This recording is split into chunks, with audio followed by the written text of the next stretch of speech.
Villanova, their first field goal of the last 4 minutes. 7 seconds to go. Can you believe this? 78-64 Hoyas. That's the end of the ball game. Ladies and gentlemen, Hoyas win. Hoyas win. Hoyas win. Hoyas win. Hoyas win. Hoyas win. Hoyas win. Hoyas win. Hoyas win. Hoyas win. Hoyas win. Hoyas win. Hoyas win. Hoyas win. Hoyas win. Hoyas win. 78-64 Georgetown. What's the record for Rich's Hoyas win? I think he just said it, man. I really think he just said it. We play it again. Let's count them. That's got to be 15. Gentlemen, Hoyas win. Hoyas win. Hoyas win. Hoyas win. Hoyas win. Hoyas win. Hoyas win. Hoyas win. Hoyas win. Hoyas win. Hoyas win. Hoyas win. Hoyas win. Hoyas win. Hoyas win. Hoyas win. 16. 64. That's got to be a record. Love you, I'm Rich. going to reach out to Rich and find out what his record is. Only he would know. Maybe somebody else knows. CJ might know. Him, CJ, if you're Vic. listening, text me. Huh? Him, CJ, or Vic. They know. I know they know. They beat Villanova last night in the Big East quarterfinals, 78-64, and they did it without their leading scorer, KJ Lewis. Georgetown's had a very interesting season in that it's not been a good season. They're now 16-17. They finished tied for last in the Big East, but they've had some strange results. I mean, they nearly beat UConn, who they play tonight in the semifinals. What's the line? Look it up real quickly. I'm going to guess UConn 7, 8, 9, 10, something like that. But both games against UConn, they could have won both of them. They lost by 2 at home, and they lost by 4 on the road. So they played them very well. They nearly beat St. John's recently on the road. So they play well against the good teams, and I guess not so well against the bad teams. I know that there have been some injuries, and there was the late arrival into the season of the big dude. I forget his name. I'll tell you what, man, Malik Mack, and I remember the opening night game in College Park. It was the only Maryland game I went to this year. The fewest number of Maryland games. I am fair-weathered. I don't know that I used to be fair-weathered, but I am fair-weathered now, man. I'm not going to games unless they're meaningful games. And I went to the Maryland-Georgetown game to open up the season in College Park, and I remember saying, man, that Malik Mack, because he's the kid that is local that started at Harvard and was a big get in the portal for Georgetown. He has not met a shot that he doesn't like. I mean, the dude just fires. What is he shooting for the year? Every time I see Georgetown, he averages 12 shots per game, so that's not as many as I thought. He only shoots 38.2% from the field, 30.3% from behind the arc. Not great, but he does fire it up, and he was 4 for 15 last night. Georgetown won. Impressive win. I know a lot of Maryland fans are, like, thrilled, like rooting for Georgetown. CJ sent me a text this morning. He goes, I hate when Maryland fans root for Georgetown. I'm like, I really wasn't. But a lot of Maryland fans were because they wanted to see Kevin Willard go down in his first Big East tournament game with Villanova. Man, I still – there are a lot of sides to stories, all right? But I still can't get over that the fan base that I love dearly, that I'm a part of, literally on message boards and at games were screaming for Kevin Willard to be fired like a month and a half before he left. Couldn't wait for him to leave. How's that Mark Turgeon's a good coach thing working out for me? Good God. It's kind of like the early week. AP doesn't know what he's doing. We got ourselves the worst 5 minutes into free agency. Now it's let him cook. It's the nature, I guess, of today's fans. By the way, the cook was in the kitchen again last night, cooking up a running back, Rashad White. I got this from Connor J. Sheehan, did you forget? You loved Rashad White. You had them against the 49ers this year, and you came in on Monday in your NFL recap and said, Rashad White's underrated. I think I did say Rashad White's underrated a few times over the last couple of years. Right? I have said that about him. You have said that. Like that. Hearing that email did definitely jog my memory about that segment, about that morning. Yeah. I actually don't remember specifically the game he's talking about. I looked it up.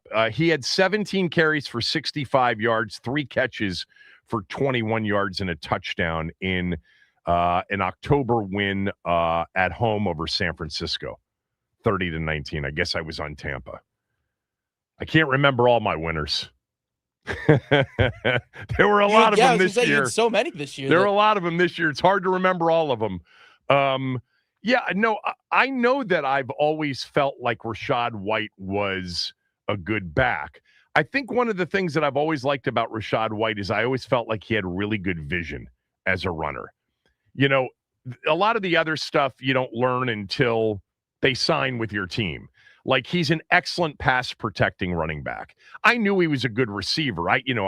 Obviously Rashad White's been a good out of the backfield receiver for Tampa during his 4 years. You know, something that I guarantee you I did not say leading up to free agency, but I'll say now, the guy in Tampa this year that I kind of really fell in love with, and he was a free agent, but he was down the list. I like that guy, Sean Tucker. That guy, Sean Tucker from Syracuse, that dude was really, really interesting to watch run at times this year and last year. Because remember when Bucky Irving wasn't playing, when he was hurt, it was White and Sean Tucker. Like Sean Tucker this year, I looked it up, 7 touchdowns on just 86 carries. Last year, he rushed for 6.2 yards. So, you know what Tampa did? Now, less money. Well, although Washington barely paid anything for Rashad White. Hardly anything for Rashad White. But Sean Tucker basically got picked by Tampa to stay in Tampa over Rashad White. That's the way I see it. Because both were free agents and they re-signed Tucker. So that Tucker man ran hard. Like, that guy was Isaiah Pacheco light. Actually, Isaiah Pacheco. He really was. But I'm glad they got a running back. You know, is Rashad White penciled in as the lead back over Bill? I don't know. It's a competition, I'm sure. I mean, I could certainly see Rashad White being the lead back. He's got more experience. He's got more results.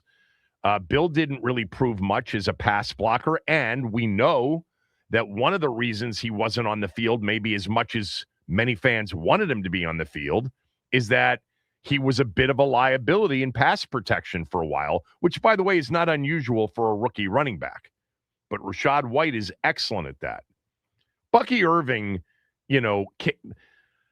Bucky Irving changed everything in Tampa in the backfield. I mean, because Rashad White was a guy that was running well, did a great job and then they drafted Bucky Irving because they felt Rashad White, had some limitations. But White rushed for 990 yards the year before Bucky Irving arrived. 6 touchdowns. Same season had 64 receptions for 3 touchdowns. Is he going to wear number 1? We don't have a number 1 on the team without Debo, right? That would be correct. We do not on the roster right now. Right. I like the signing. Look, all of this stuff this week, I mean, just the roller coaster ride of these first 5 days of free agency or 4.5 days of free agency. The only thing that matters still about next year is that number 5 is healthy. And by the way, the offense is a good fit. That's the most important thing for 2026. It's like all of this stuff is fun, and it's fun to look at a lot of the highlights, and it's fun to talk about the fit. There's a lot of unknown, obviously, because of 2 new coordinators. There's a lot of unknown just typically in free agency. It's less of a crapshoot than the draft, but it's often a crapshoot nonetheless. A lot of times the guys that you signed are the guys that you expected the most from, you get the least from, and vice versa. And a lot of it's fit, scheme, personality. They just got paid a lot of money. what's their, MO after they get paid a lot of money? I think what they've done a good job of is athleticism, speed, younger, and based on most of these signings, and it's been sort of the MO of Adam Peters and Dan Quinn. And man, they talked about, being in alignment. Remember all the alignment talk? In 2024, after both got hired, they had a shared vision, an aligned vision. Well, when it came to player type, they have definitely been very much a consistent. We're looking for guys that love football, that play hard, that have high motors, and are very, very competitive. Not that most football players aren't, they're professionals, but that extra gear of competitive. And a lot of the guys that they signed here, from Owe to, Chenal for sure. By the way, Leo Chenal expected to join us here on the show in the first hour of the show. What an athlete. I love that signing. But they've gotten themselves some athletes. Interestingly, the player that I like the most, I think, out of all of their signings, I do think that Chigakonkwo would be my number one in terms of the idea that I feel like it's kind of safe that he's going to produce at a pretty significant level, assuming health. I mean, I feel good about Owe. I feel good about Chenal, but I really feel like getting Chig into that spot in this offense with this quarterback, I think you're going to see how talented this guy is, how good he is. But ironically, he's not the guy that fits the speed, athleticism, because he didn't test that way. But when you watch him on the field, he's plenty fast enough.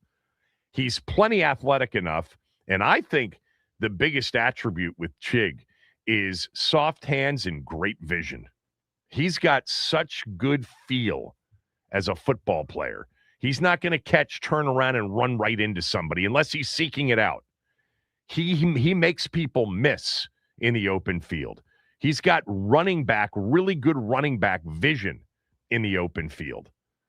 I like what they've done, but we obviously aren't going to know for sure until the season starts, and they're not done yet. They still have a ways to go. Receiver, look, they need another back. They've only got 2 under contract now. They're going to need another back. I wonder if Jeremy McNichols will be back. I would assume that he would be. No new news this morning on Chris Paul, right? No, nothing. Still out there. That's the one I've really been keeping an eye on because I would love to have him back, I think we're getting give it until this time next week at the latest, maybe earlier than that. And if he hasn't signed, then we're talking about even money odds that he's coming back. I would like that. I thought he played really well. And even though they've made some plans here, certainly with their own, and they've got a Brandon Coleman that they can plug in there, they haven't gone out and signed another interior offensive lineman. They did try to do it with the center position. That's true. Anyway, more on Rashad White coming up on the show when we kind of go through the entire week, and keep it here because there certainly could be more coming. It seems like through the first 4 days, correct me if I'm wrong, but it seems like, because I think Chason was an early morning announcement or report, but everything else has been late in the day. Literally everything has happened when I am not in this room, aside from like maybe 1 or 2 signings, because we're helping out Rooster's show yesterday, and I left at 2:30, and before like 2:45, boom, Rashad White news hit. So I think it might have something to do with me, so I should probably post my whereabouts at all times, just so everyone's on the lookout. But yeah, it's been weird timing on free agency. Was Amik Robertson was the first one we heard about, right? And then Owe. Amik Robertson on Monday. That was not while we were on the air. I don't think. I think it came afterwards. It did. But I think that was relatively. I mean, people were freaking out, obviously, that they hadn't signed anybody. And then the first name we got really sent people to the highest point to jump because they had never heard of Amik Robertson. Look, I hadn't, I didn't know much about him either. And then came, hey, they were in on Pierce, missed. They were in on Linderbaum, missed. They were in on Jalen Phillips, missed. But then we got the Oweh. But yeah, I think every single player, with the exception of Chason, we haven't heard about until late in the day. But we'll see. Maybe that'll change up today. I'm fine with Rashad White. I would have preferred, let me just make this clear, I would have preferred Tyler Algier to anybody else other than Kenneth Walker, which they weren't going to pay for. I would have preferred Algier, and then I would have preferred Rico Dowdle on the list. I didn't talk about Sean Tucker, but man, that would have been an interesting back. You would not have said anything about him because I bet most of you didn't even know that Sean Tucker played or was a free agent. But man, watch some of his stuff from the last 2 years. I'm not sure anybody runs harder than that dude in the league, except for Pacheco. But I like White. I love his vision as a runner. He's a very good vision runner. And clearly he does a lot of the other stuff that they want. They want him to catch the football. They want him to be a smart, high IQ, pass-protecting running back. So you got two. I think McNichols makes sense because of how good he's been in a lot of ways, locker room, special teams, etc. And by the way, he's played well when he's played. Still wide receiver, though. That's the one area. That's the area in which, we got a ways to go on wide receiver. And, I think all signs point to Ayuk.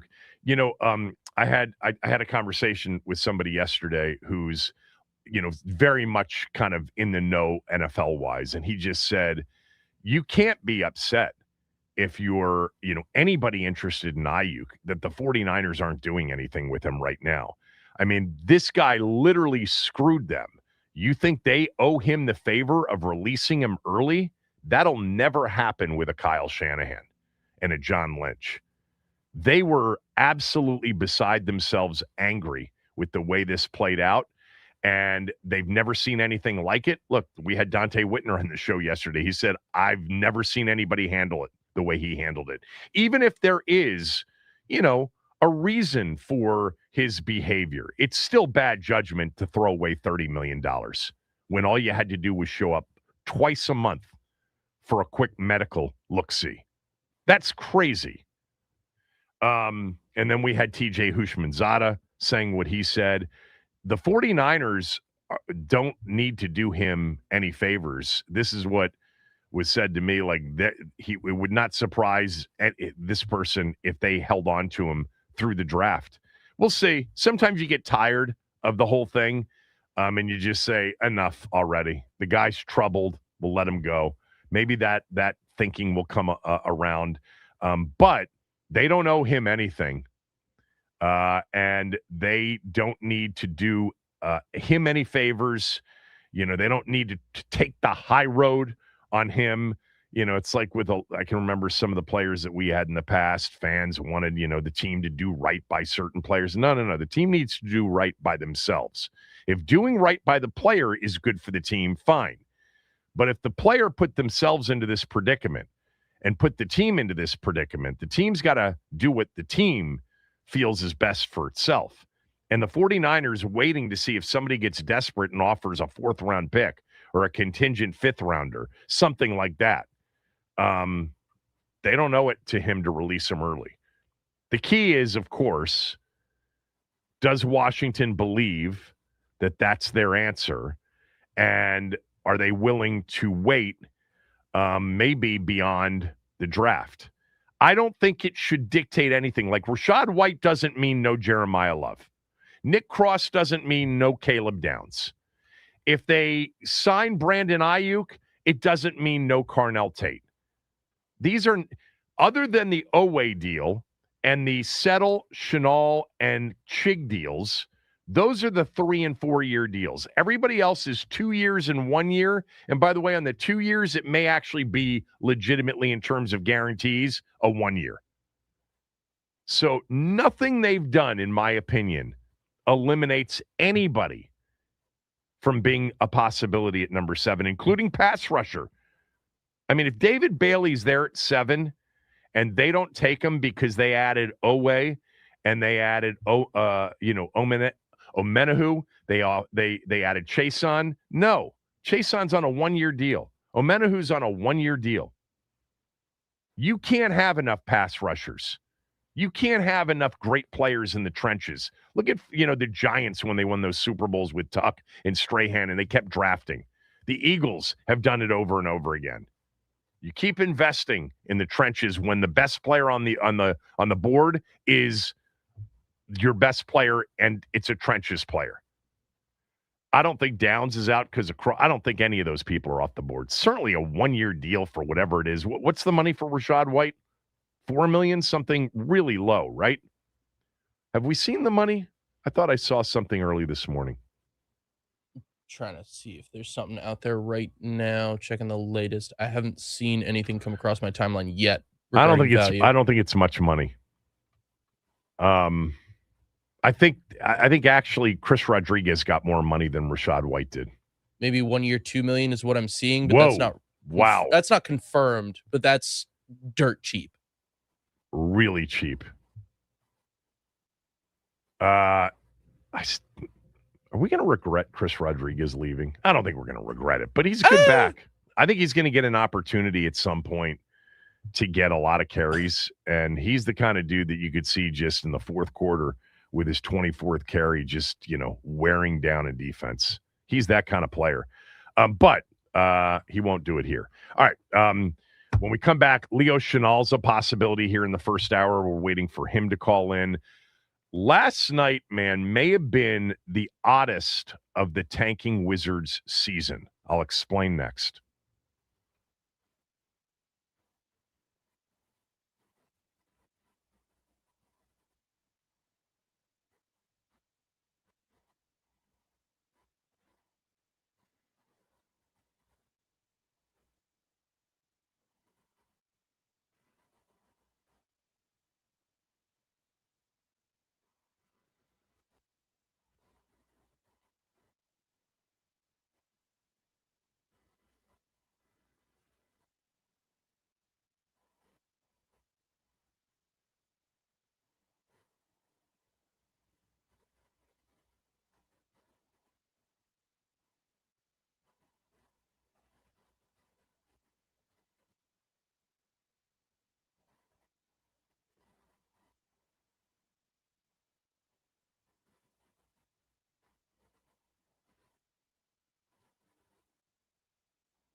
Lays up.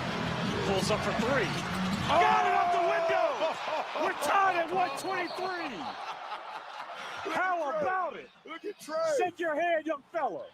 Bilal's fourth triple of the night ties this game up at 123. That sent the game to overtime last night in Orlando. For those of you who don't know, Orlando's a good team. They're a playoff team in the East. They're 37-28 after last night's overtime win. We'll get to the overtime in a moment. But they've been rolling recently. They've won like 5 or 6 in a row.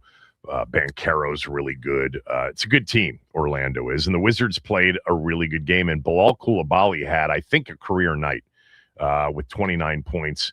He was outstanding, especially down the stretch. They did not have in the game at that point some of their other good players. Trae Young was out. He sat the fourth quarter.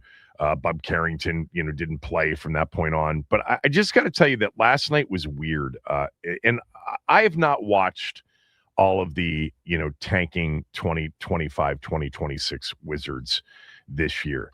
But you heard the excitement in Chris Miller and Drew Gooden's voice when Bilal Coulibaly tied the game on a banked-in three, 123-123. They did get a stop on the other end. There were about 5 seconds left, and Banchero, good defense, Banchero missed, and the game went to overtime.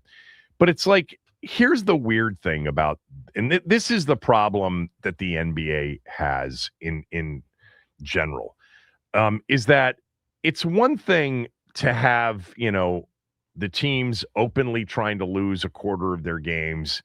But then when you're in the moment and you're literally there with a chance to win and you go into overtime and you're trying to win, like Bilal Coulibaly's trying to win the game.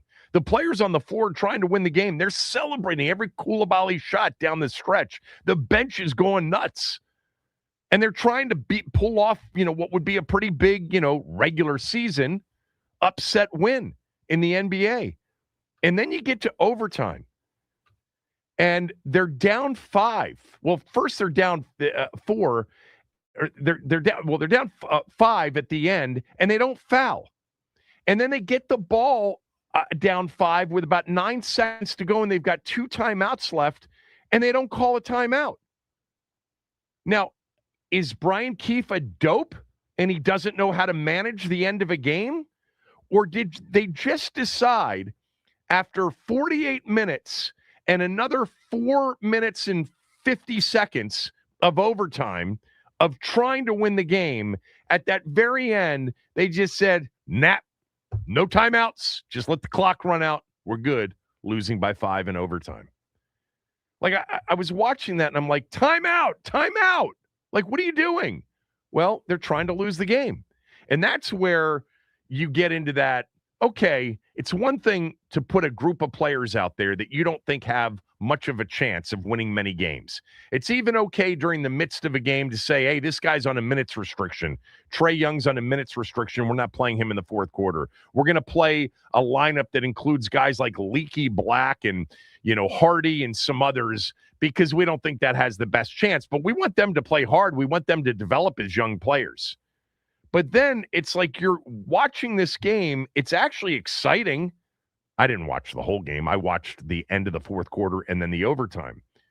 And they're sitting there with these timeouts and the ability to foul and the ability to extend the game. They did it at the end of regulation. And then at the end of the overtime, it's like, we're good. We're fine. We're fine losing by 5 in overtime. Makes us look like we were really trying. That's off-putting.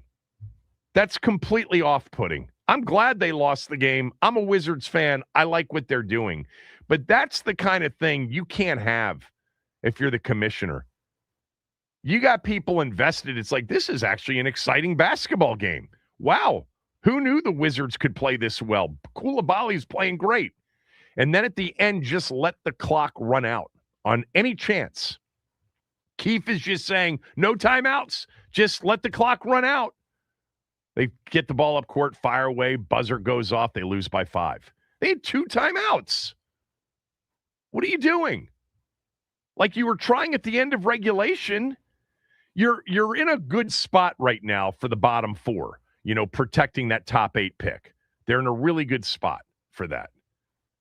But I don't know, watching that game, the other thing too is like when you're developing these young players, situational basketball, they had an opportunity in situational basketball for everybody to go through it, to learn from it. Now, maybe I've just missed that Brian Keefe's a complete and utter dope and didn't know what to do there. I don't think that's true, though. I think he just decided, at 130, at 136, 131, not to foul and then to not use any of his timeouts.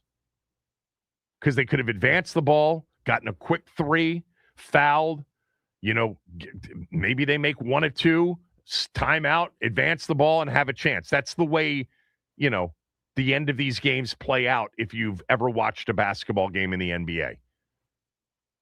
The whole game, they're trying to win. Bilal Coulibaly's having a great game. And at the end, yeah, we're satisfied. We gave it the great effort. We excited people enough. Now it's time to turn it off because we've got loss in sight. That's the off-putting way of doing it. I think it's less off-putting to put a lineup out there that doesn't have a really good chance overall because of youth, because of the mix, whatever. And players are developing. But when you're in the heat of a really entertaining, competitive, hard-fought game, that your guys are trying to win at the end of regulation, they're trying to win in the first 4 minutes and 50 seconds of overtime, and then not to finish it out, it's a bad look. It's terrible for the league to see that stuff. They got to fix it. I understand that most fan bases of teams that are tanking are in favor of it. I'm in favor of my team doing what they're doing. I can't wait for next year. Honestly, it's on my list of Washington's football season and the Wizards' first season of trying to win in, 4 years. And I'm looking forward to seeing, hopefully, fingers crossed, Anthony Davis and Trae Young and a lot of these young players. But the development happens when you're trying to win games, much more so than when you're trying to lose. And last night was a game in which, in watching it, it seemed like they were actually trying to win the game. And the players are always trying their best. But even the coaching at the end of regulation, trying to win the game. I mean, if they really weren't going to do what they did at the end of overtime, why not down 123-120 just have Bilal Coulibaly drive the ball to the bucket for a 2 at the buzzer and lose by 1 in regulation? It's not exactly analogous to what they did at the end of overtime, but you come on, man. You got to call timeout and at least feign like you're, attempting to win this game. Down 5, you're probably not going to win it anyway. But just to dribble the clock out, my God. It's just, that's tough to watch. The good news is next year, you don't have to do it. You don't have to do it next year. All right. Do we have Chenal yet? Not yet. His presser did wrap, though. By the way, Dan O'Neill, deputy AD at Georgetown, and a friend of mine, I love Dan, he texted me and said, Rich Schwatkin's record of Hoyas win, 21 versus Creighton a few years ago. So 16 last night in their win over Villanova, 5 short of tying the record, 6 short of breaking the record. Speaking of breaking, why don't we do that? And when we come back, we expect to have new Washington linebacker Leo Chenal. Kevin Sheehan Show, the Team 980.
Leo Chenal does it again, not getting flanked on the outside.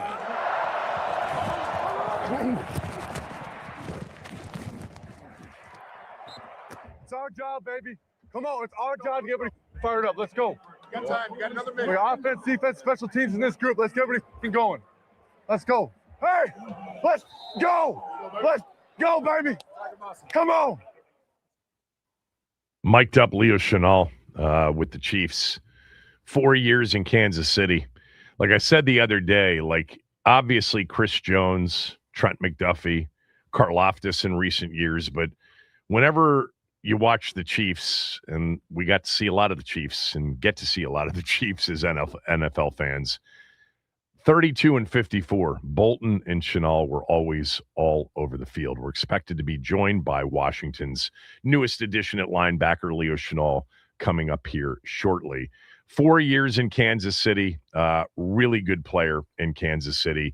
I think a really good get. I'm very interested to hear what he thinks Durante Jones's system will provide for him, the kind of role he expects to play, why Washington for sure. We'll get to him here shortly. Max, you'll let me know when he joins us. One other thing last night, two other things from sports last night. Well, there's a lot more from sports. But did you see that Shai Gilgeous-Alexander last night broke Wilt's record? Wilt Chamberlain, for 20-point or more games in a row, 127. Man, I don't know. I love SGA. I love his style. There's just a uniqueness to the way he does it. And he was deserving of the MVP. He's deserving potentially of the MVP for a second straight year. He was incredible throughout the playoffs last year. But wow, I mean, we talk about, and I've talked about on this show many times, that Wilt Chamberlain's statistical, career is the outlier of all outliers. Like, there's no player in team sports history, in terms of the four majors. I can't give you soccer or any of the others, but nobody has numbers like Wilt. Nobody does. They're just major outliers. And he had 126 consecutive games of scoring 20 or more. And Shai Gilgeous-Alexander just broke that record, 20 or more in 127 games. It's a season and a half of 20 or more. Not one off night, where he gets banged up a little bit and he's got 16 and kind of sits in the final few minutes, or a night where he's just completely off, or two or three other players are on fire, because he's a totally selfless player, and they've got lots of, other options. So it's possible that, in one of these games at some point he just deferred. And look, 21 or 20 is deferring for him. I get it. It's an incredible record. The other thing from sports last night is that we did get Kyler Murray signing a 1-year deal with the Minnesota Vikings. Minnesota's going to pay $1.3 million of his $36.8 million salary in 2026. So the other $35.5 million being picked up by the Arizona Cardinals. Look, there's sometimes moments on social media that just make you laugh out loud.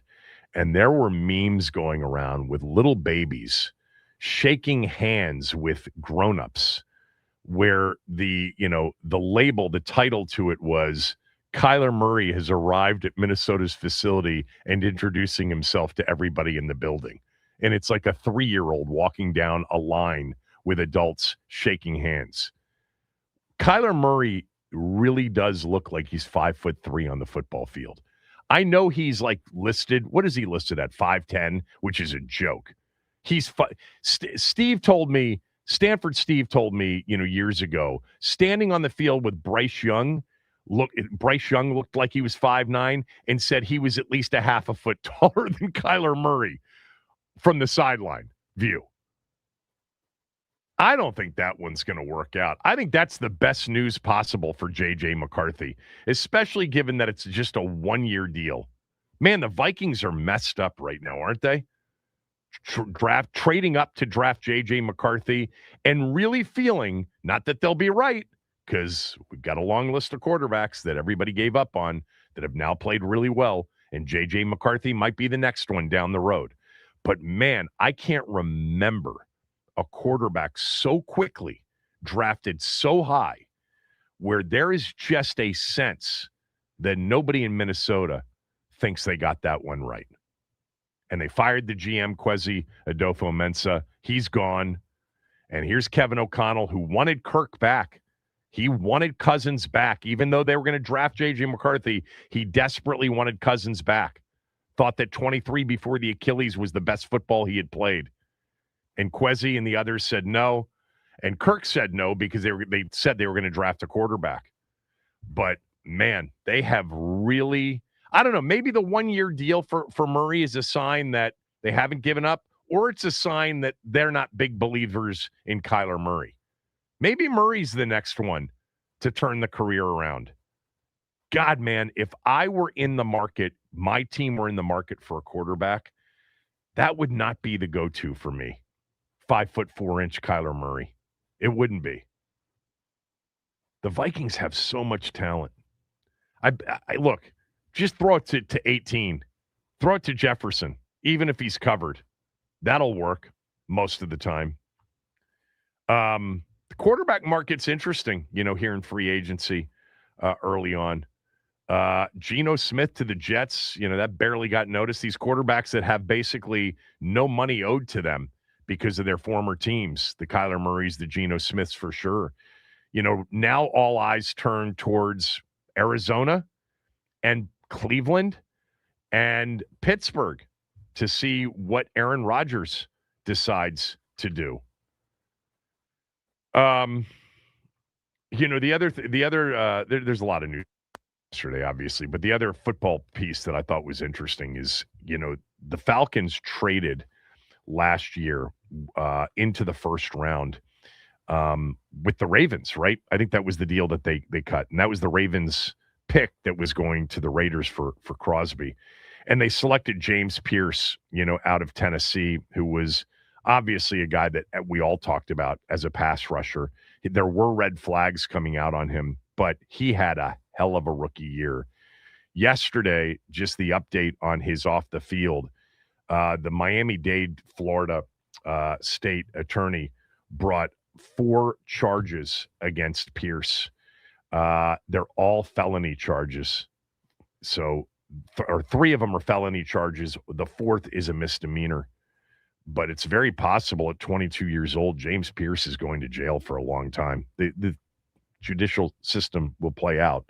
He'll have his day in court for sure. But they traded up for that pick. And by the way, he was a dominant pass rusher in his rookie year. How many sacks did he have as a rookie? By the end of the year, he was like unblockable at times. 10.5 sacks as a rookie. That's not bad. Not bad at all. In the month of December, he had 5.5 sacks. So he really came on at the end of the year. I mean, looked like an absolute stud pass rusher. All right. It looks like, hold on for a second. We are going to get him in about 10 minutes.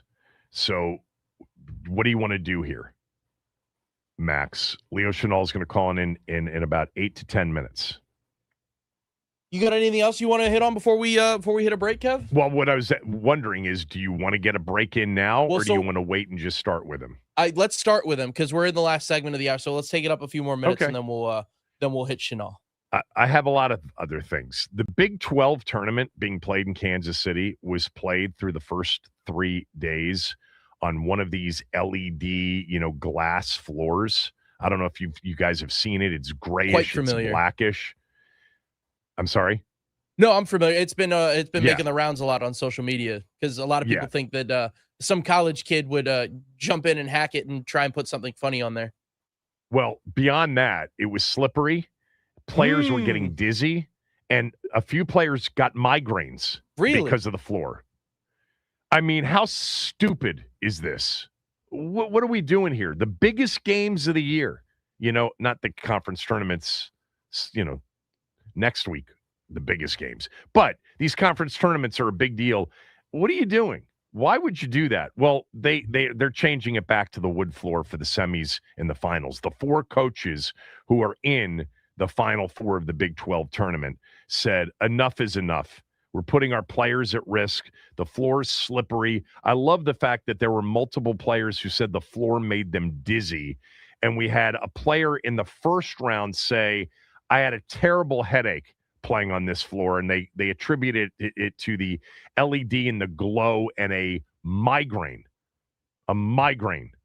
happened. That's just dumb. By the way, Darren Peterson last night, the projected number 1 or number 2 pick with AJ Debonsa. Debonsa's played great. They're out of the Big 12 tournament. Kansas beat TCU last night. He had 24 points and played 37 of the 40 minutes, the most amount he's played all season long. The kid that's kind of been load managing, the whole season, played 37 minutes in the, quarterfinals of the Big 12 tournament. This would be an indication that we're going to see him, and he's not going to load manage his way through the, NCAA tournament. He had 24 points in 37 minutes, 8 rebounds and assists, 3 steals. His defense is underrated. He was 5 of 17 from the floor. I have noticed in watching him on nights, man, there are nights where he really struggles. He's very smooth in the way he struggles because he doesn't ever look like he's trying, even when he's scoring in bunches. I honestly watch him and I see a guy that, you got to get the due diligence correct on the kind of kid he is. Like, if he doesn't love basketball, you got to pick Debonsa. But to me, he looks the part more than anybody. Like, he is one super smooth scorer. Like, it comes easy to him. But there are issues there. Now, let me just say, between him, Debonsa, and Peterson, I don't think any of these guys are Cooper Flagg. Certainly they're not Wembanyama, who's an all-time unicorn. All-time. All right, why don't we break, and when we come back, we'll talk to Leo Chenal. Kevin Sheehan Show, the Team 980 and the Team980.com.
So our team's been certainly one of the most active in free agency this week. Top 3 in spending, top 3 in new players added. And one of those new players I think a lot of us are excited about. He joins me right now. Welcome to town, Leo Chenal from the Kansas City Chiefs. Was this your first day in DC, or were you here earlier in the week? Yeah, I got in last night. It's my first day walking in the building here, and I'm already loving it. Why Washington, Leo? It just spoke to me. I hopped on the FaceTime call, with Coach Quinn, Coach Jones, and just what they bring to the table, the energy. I hear so many great things just about them as people, how everybody loves them, has that high respect for them. And I just know we got some dudes on this team. We brought in some dudes as well. Going to draft some dudes. They have something special brewing here, and I know what we're capable of, and I just know what we can do. And that was such a huge part of it, just the love of football and the high level of respect for these guys. You got some former teammates that are here in Allegretti and in Andrew Wiley. Did you talk to them at all about Washington, and what did they say? Yeah. No, I hit up Nick, specifically, and I immediately reached out to him. I'm like, dude, what do you think about everything? What do you think about the guys? He said, dude, you got to just wait and see. You're going to love it here. It's really special, just the culture that they bring, the way that, everybody feels coming into the building, like everybody's just happy and excited. So that was really cool to hear from him. How hard was it, Leo, to leave a place like Kansas City? First of all, you're a Midwestern guy to begin with. You went to Wisconsin, got to play Camp Randall there for a few years. That must have been fun. But you're a 2-time Super Bowl champion. How tough was it to leave Kansas City? Not gonna lie, it was tough. The way we were winning, the culture that they have there, the coaches, and they have special people over there. So it was tough. But at the end of the day, just being able to be here and see how things are here, it made it really easy to have a quick turnaround in my emotion of just getting out of that. Okay, I'm upset with not being able to be there, into turning into like, oh man, I'm excited to be here. I'm excited to be on the field, ready to play with the guys, ready to spend time with the coaches. Like I'm ready to roll right now. The first thing I said when Washington signed you is I said, every time, and we get to watch the Chiefs as NFL fans over the last 7 or 8 years a lot, probably more than any other team other than your own, because Kansas City's so prominently featured in those standalone spots. And, defensively, it always started with Chris Jones, Trent McDuffie, Karlaftis here in the last couple of years. But I said, there was always 54 and 32. Those two linebackers just played so fast and made so many plays. You and Bolton together were quite the pairing, right? Yeah, I appreciate that. Nick is such a leader for the defense over there, and I have so much respect for what he does. Kind of a big brother to me. But yeah, we love playing downhill, making plays downhill. It's what we do. We got a little weight to us, so that helps. But no, we just love making plays, and I was doing that, on limited snaps. So it's really cool to have the opportunity here to come into a more fuller role, be able to take advantage and help out the team a little more. I want to ask you about that. And you just mentioned limited snaps and an opportunity for an even bigger role. We're talking to Leo Chenal, one of Washington's several new players signed in free agency. So give me the scouting report from, your GM hat, with your GM hat on yourself. Those that are out there that didn't see a lot of Leo Chenal, what's the scouting report? It's somebody that's really violent and physical, everywhere that I go, whether it's defending the run, stepping up, even dropping the pass coverage, I've gotten better throughout the years. It's somebody that's gonna make a play on the ball. It's somebody that's gonna be driving somebody back into the backfield. And I can just be a team leader. We have great leaders here already, and I just want to help out in that way as much as I can as well, and supplement. So I just bring to the table just the energy, the physicality of it. So I'm just ready to go. You know, in watching you play, and you're not the only person in the league that plays like literally like, you know, the old expression, your hair's on fire, you play fast, you said you play downhill, you are a physical player and a big hitter, just like an intense high motor player. Where does that come from? Is that innate? Like you've been around athletes and now professional athletes for 4 years. Not everybody plays that way. Where does that come from? I honestly credit, I had 15 siblings. I had 7 brothers. And, what? Hold on. You had 15 siblings? Yeah. My dad's a little crazy, but anyways. We buried the lead there. 7 sisters and 7 brothers. Yeah, 8 sisters, 7 brothers. So there's 16. Oh, you had 15 siblings. I'm sorry. So 8 and 7, 16 total. Where did you fall in line? I was 5th youngest. So yeah, that's kind of where I was going. I was one of the youngest. I kind of had to defend myself and, fight older siblings and, stand up to the bullies as they were, as big brothers are sometimes. So I kind of credit that, being able to not only survive, but thrive, in the chaos. And I've always credited that to them. Were your 7 brothers all older? I had 1 younger, but yeah, otherwise, older. It really is interesting. I mean, this is, one of those things that I think a lot of people can relate to. I mean, I'm a father. I have 3 boys, and my youngest was just different from a competitive standpoint.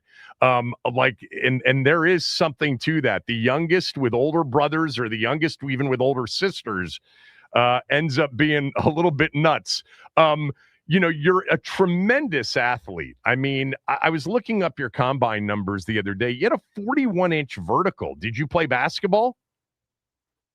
I played basketball, and I'm not gonna lie. I played it for the love of the game. I was a rebounder. I was a defensive guy. I wouldn't put up too many points, but I had a few dunks in there. So I had fun. Yeah, well, I would bet you'd be able to dunk every which way imaginable. Even at 6'2.5" with a 41-inch vertical. Did you play other sports other than basketball? Yeah, I played track a little bit. I wanted to keep that competitive edge. Keep going. Just all throughout the year. I lifted all throughout the year, obviously to keep that, but I wanted something to push me competitively as well. So I did a little track. All right. Tell me, you said you talked to Quinn and Durante Jones. Durante's new as the defensive coordinator here, and there's a lot as fans that we don't know other than to kind of equate it to the Brian Flores system. So what do you know about what your role will be in this defense? Yeah. So, I mean, Coach Jones, former Wisconsin guy. So that's already cool having that. And what he did at Minnesota, what he was a part of, how they utilized, comes to my mind is Andrew Van Ginkel and how are they able to utilize those kind of guys. Wisconsin guy. Yep. So that they know how to utilize guys, whether it's in the pass rush game, working games off them and freeing things up is really, really cool, really special. It was unique, getting those guys involved. So I can already just tell the way they want to utilize me, that freedom to blitz inside, on the guard or a running back, it's really exciting. And I'm already loving what he's talking about and love hearing, the energy he brings and his plan for me. The Van Ginkel thing is interesting because I'm not sure there's a player in the league at that position, Leo, that plays with better anticipation. Like, for whatever reason, you don't want to throw a screen, no bubble screens in his area ever, because he just sniffs it out. Do you feel like you have that kind of, spatial anticipatory talent that he has? Oh, I mean, I can't compare myself to him, he's unique. He's a different player, He scored a few pick sixes, and I think that's his specialty. He's probably the best in the league at doing that and making a play on doing that. And I definitely think I have, great spatial awareness, ability to make a play. It really helps talking to the coaches, their plan. I can actually let loose here, and be free to just go, make a play. If I see it, just take it. So I love that aspect of it. What do you know about your teammates? Anybody been mentioned? Anybody stick out?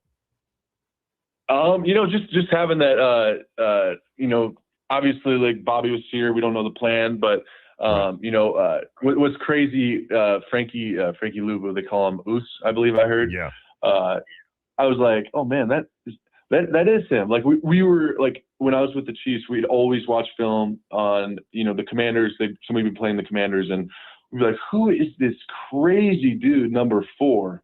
He's just flying around downhill on the snap, just hitting people in the backfield, just sacrificing his body.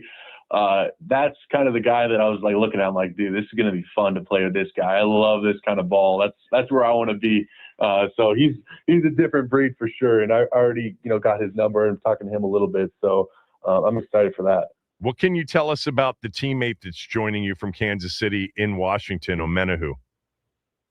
Charles, yeah, we call him Chuck, but it's really exciting, to have that, former teammate that you just played with, spent a lot of time with the last 2 years. Just a dude that's hungry to get to the quarterback, hungry for his teammates to make plays and, win football. So he brings a great aspect of experience and just love of the game and knowledge to the table. And definitely gonna link up with him. I think he's coming here shortly, but definitely excited.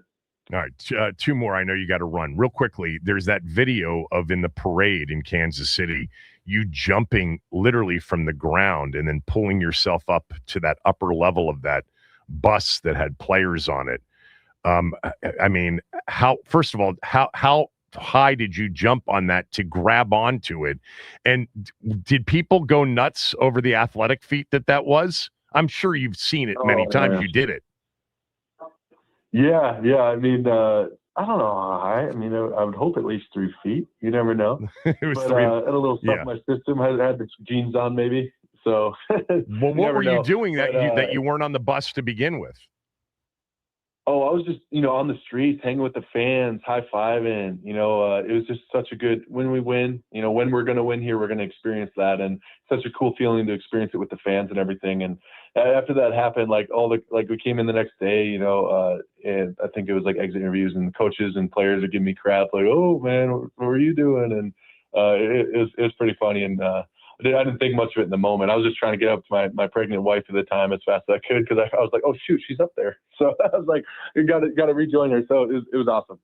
Something about you that even people close to you, including your 15 siblings, don't know about you. Oh, yeah. I mean, I just share a lot. You do. Oh, that's tough. Yeah, I'm pretty open. I don't. That's fine. Yeah, when you grow up close to your siblings, it's like you know a huge group of us, and we know a lot about each other. So I don't know. I couldn't give you one. That's crazy, man. That's a big family, and I bet they're thrilled with your success as well. By the way, real quickly, are any of the others, tremendous athletes, professional athletes in any other sports? Definitely capable. My brother John, a year older than me, he played at Wisconsin with me. He was a fullback. So I think he should be in the league, to be honest. But nobody, they played some D3 ball, a few of them, and the other ones just wasn't for them. So yeah. I'm the only one. Leo, thanks. Welcome to town, man. Appreciate the time. Thank you so much. It's been an honor. Yep, Leo Chenal, everybody. He's gonna be. The fact that there's that idea of just turning him loose, playing with Frankie Luvu. The Andrew Van Ginkel mentioned when he mentioned that Van Ginkel, they played together at Wisconsin. I'm assuming they did. Maybe Van Ginkel's a little bit older. But Van Ginkel's totally he is a unique player in the league. Chenal's much more physical, I think. Van Ginkel's more sort of finesse. But can't wait to watch him and the rest of what is turning out to be, a free agent haul that will transform talent-wise the defense in one off season. All right, when we come back, I promised this yesterday and we never got to it, but I talked to Vinnie Cerrato earlier in the week. He had actually some interesting stories about, the past. I mean, you got to talk a little bit about the past free agency time of year with Vinny, but he also, before Washington had actually selected Oweh, he had a lot to say about Oweh, Odafe Oweh, Washington's, first big free agent signing, who played in Baltimore to start his career until he was moved from Baltimore to the Chargers midway through this past season. You'll hear Vinny with me next.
So I had Vinnie Cerrato on my podcast on Monday. And Washington at that point had not made a move yet when I recorded the interview with him.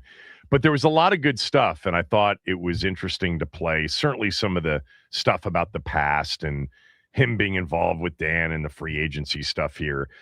But the conversation turned towards pass rushers, and he actually had a few minutes of what I thought was interesting analysis on Odafe Owe, who played in Baltimore. Vinny does a radio show in Baltimore, and so that comes a little bit later on in the conversation. But here it was from earlier this week.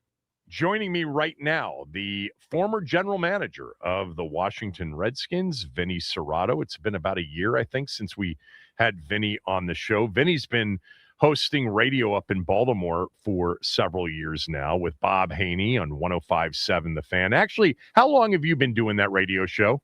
I think like 12. Oh, my God. Do you remember the first radio show you tried to do? Yeah. My first one I ever did, I did it with George Michael. Oh, but you did one, remember at 980 for that one season.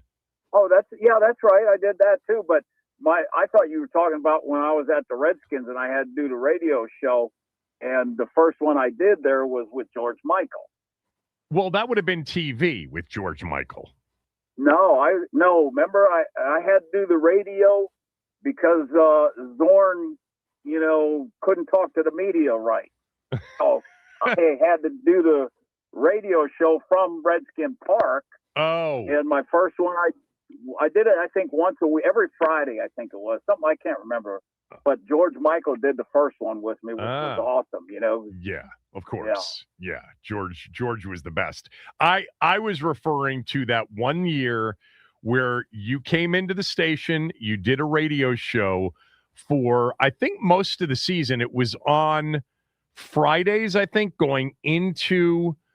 I don't know. I didn't host it with you. I know that. I don't think you wanted me to host it with you. Chris Russell, I think, did it with you. Is that correct? Okay. I think that's. I don't remember that. Well, here's what I remember, and I wonder if you remember this.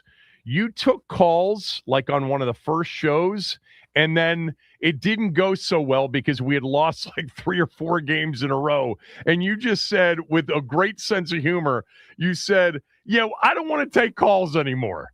Do you remember that? No. Yes, that happened. I guarantee you that happened. No. But, you just said something. You said that Zorn didn't like doing any of the media, but Dan really hated doing media, right? He was super uncomfortable doing it. Hated it. Yes.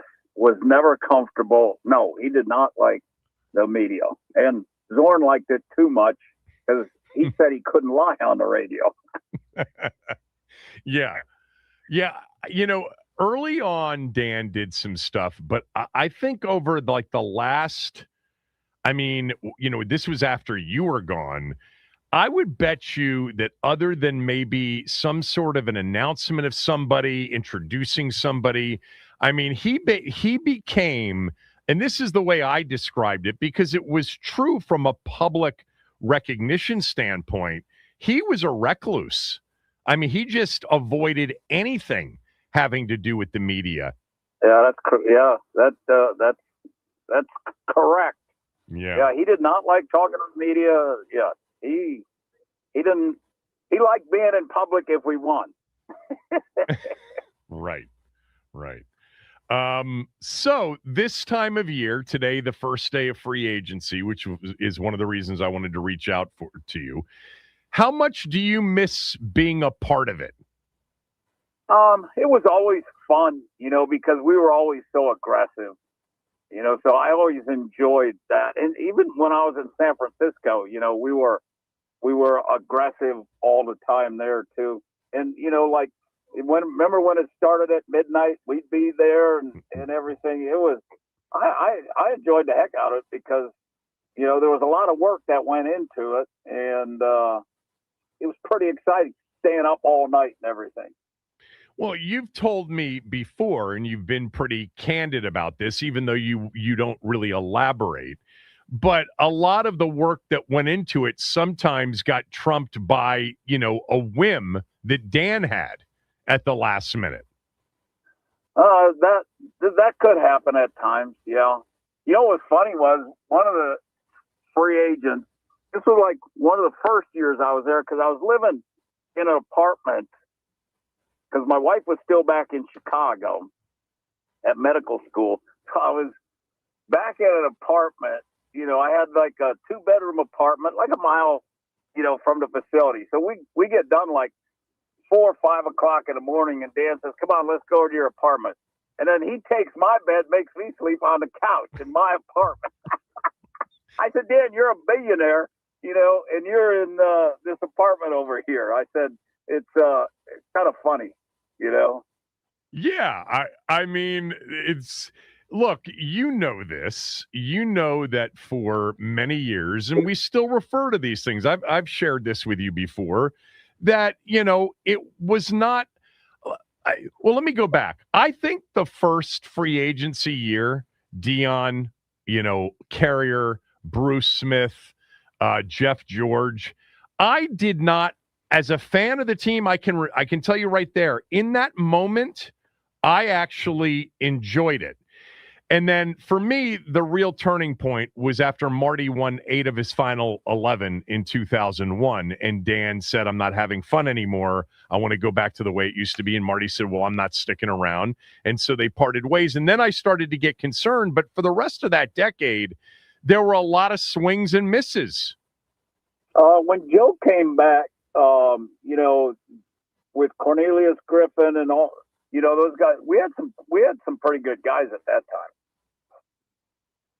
Give me your biggest regrets in free agency. Oh, Hainsworth, for one. Yep. And Adam Archuleta, the other one. Should have kept Ryan Clark, because he was so tight with Sean. Right. That was the thing. Those are probably the 2 major ones. How did the Archuleta thing come down? Why Archuleta and why not keep Ryan Clark? A lot of that was Greg. Greg Williams wanted to do that. I think that we underappreciated Ryan. Maybe they just felt like Sean, because he was so great, he could do anything, and Arch just didn't fit. Mm-hmm. He was not a fit. He was a fit with Greg Williams' son because they lifted together all the time and everything else. That's who he hung with. But long time ago. Now he's a TV announcer. You know what? He's not bad, actually. I think he does a pretty good job as an analyst on the air. Uh-huh. How did Hainsworth come down? You've told me the story before, but here we are in free agency. Tell it again. With Albert, we were going to sign Canty. We had Canty committed. Chris Canty, And yep. then, Chris Canty, he was committed. I had to tell him that, we weren't going to take him then because they kept throwing money at Albert, and it got done. And, that was because Bosch didn't want him. The defensive guys didn't want him. And the one guy was with him, Sherm Smith, the offensive coordinator who was Zorn's, but he was with Albert or whatever and knew him, in Tennessee. So it was, just something we shouldn't have done. Should have just kept with Canty and, just taken, people that wanted to play and loved to play. That's the big thing. You got to take guys that love the game. Tell me the players that you signed over the years that you really feel proud of in Washington. Signed over I think Bruce Smith was a good signing. The thing with Bruce was Bruce could still play. Pass rushers, they still can do it because of their brains and everything else. But the thing with Bruce was that was when we drafted Chris Samuels. Bruce basically got Chris ready all the time. So I think that Bruce was really good in the locker room and stuff too. I mean, Bruce was a good addition, but like Cornelius Griffin and all those guys that we took that year when Champ went to Denver. Yeah, that worked. We went to the playoffs and the defense got a lot better. So those guys, really did a nice job, there. And like the first year, in '99, getting Irving Fryer and stuff, and then Larry Centers and that worked out pretty good too. We won the division that year, so we had some in Brad Johnson and so yeah, some of those worked out pretty good. And when most times when they worked out were somebody on the staff had been with that player and knew him and could vouch for character. Charlie's told the story before that, when Dan finally took the team over and had the ability to start doing things in the summer of '99, the Brad Johnson trade had already been done. And that the first thing that he wanted to do was undo that trade. Do you remember it that way? I don't recall. I that was news to me. I know that they wanted Jeff George. I know he and Fred wanted Jeff George, and Brad had just been all pro. So that was one that was an interesting deal. I love the way you put it. An interesting deal. That's the one that he and I don't know, maybe Pepper wanted too, but you didn't want Jeff George. You're saying in 2000. Oh no. That was Norb was still here. Yeah, I know. And Brad just went to the Pro Bowl, and we were a field goal kick away from playing St. Louis in the NFC Championship. Yes. So it was like, why? But that's just one of those things where you get overruled. I remember going and telling Norv, I said, Norv, you never guess.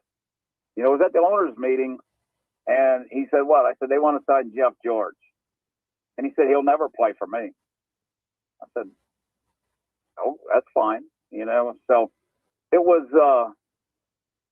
not something that really anybody in the building really wanted. All right. Enough about the past. We could talk about it for a while longer, but I've done it with you before in previous conversations. And I really reached out to you today to get your thoughts on free agency day one, maybe get into the draft a little bit, and certainly get your thoughts before we are done on Lou Holtz. Washington was terrible, Vinny, on defense at the end of the year. They had a ton of injuries last year, both sides of the ball. Is there anybody in terms of the edge pass rushers that you like a lot for Washington? Well, the thing about it is like Mafe and Owe, both were extremely successful with Mike McDonald and Jesse Minter, playing that defense. And I think both of those guys really understood how to use that player and what made him tick and what made him successful and let him do what he did well. I think those two did that. When Zach Orr came in, Owe didn't have a sack, Yeah. When Zach Orr was here, then he gets traded out to Jesse and he has 10.5. So who's the D coordinator? It's Durante Jones. He was on Brian Flores' staff in Minnesota. In Minnesota? Yeah, I don't know, but I know what Jesse Minter did with Owe. I know what Mike McDonald did with Owe and Mike did with Mafe. So, they knew how to get them to play. So, if with Owe, he's got speed, but he's not a natural rusher. He can run 4.4, so he gets a lot of stuff in chase, and he had Khalil Mack and the other guy on the other side too, with the Chargers. Good people. Yeah. But he's just not a natural bender around the corner, but he can run like hell. I just wanted to get your thoughts on Lou Holtz. I talked about your relationship with him last week, read from a story in which, Lou Holtz gives you a lot of credit and a lot of people give you a lot of credit for the Notre Dame success during that national championship era of the late 80s. You worked with him at Minnesota. So just your thoughts on a guy that you knew very well passing away last week. Yeah, I'm going to the funeral Monday. But yeah, he was phenomenal. I mean, you just felt like you were when you would go to a school or be with him, you know, everybody was in awe, you know, like the school stopped when he walked in. You know, it was kind of cool. And the way that he could talk to parents and stuff when he sat there was amazing. And his speaking ability, you know, unbelievable. And how he prepped teams to get ready for big games. None better. Thank you for doing this. I'll reach out to you before the draft. Always enjoy it. All right, Kevin. Thanks. And that was Vinnie Cerrato with me from earlier in the week on my podcast. Interesting stuff on Oweh for sure. Doesn't have the bend, but definitely has the speed. And look, the tape and when you watch, you know, him, especially with the Chargers down the stretch, keep in mind, it wasn't just the 7.5 sacks that he had in 12 regular season games with the Chargers after moving to that spot. He had 3 sacks and 2 forced fumbles in the playoff game. So he was, you know, he was a force down the stretch for the Chargers. And I think it's an interesting point that he did his best work with, you know, the coordinators, Mike McDonald, of course, in Baltimore, part of the Harbaugh group, and then with Jesse Minter, part of the Harbaugh group with the Chargers.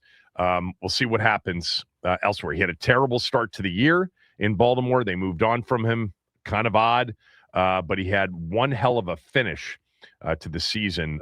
From December 8th on, he had 6.5 sacks and 3 forced fumbles over that last 5-game stretch, which included the playoff loss in Foxborough to New England. All right, Washington did lose another one of their own. I'll tell you who that was when we come back. Kevin Sheehan Show, the Team 980 and the team980.com.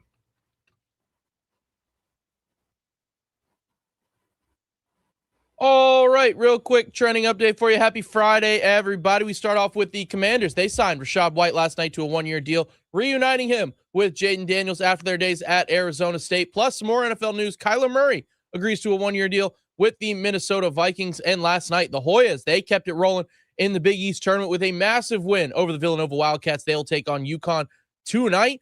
That'll be over on 106.7 The Fan for tip-off at 7, or pregame at 7:45. Tip-off set for 8 p.m. That'll also be right here on the Team 980. This update is sponsored by the Team 980 YouTube page. Just open the app, type in the Team 980, and hit subscribe. Kevin Sheehan is live every day from 10 to 1. You can catch programs like Take Command all off-season. Don't forget to hit the like button whenever you do decide to join us, and turn on notifications to stay up to date on all things DC sports. And that is what's trending.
So Jonathan Jones signed a 1-year deal to go to Philadelphia. I thought there was a chance that he could be here, but Jonathan Jones, cornerback, going to Philly in the division.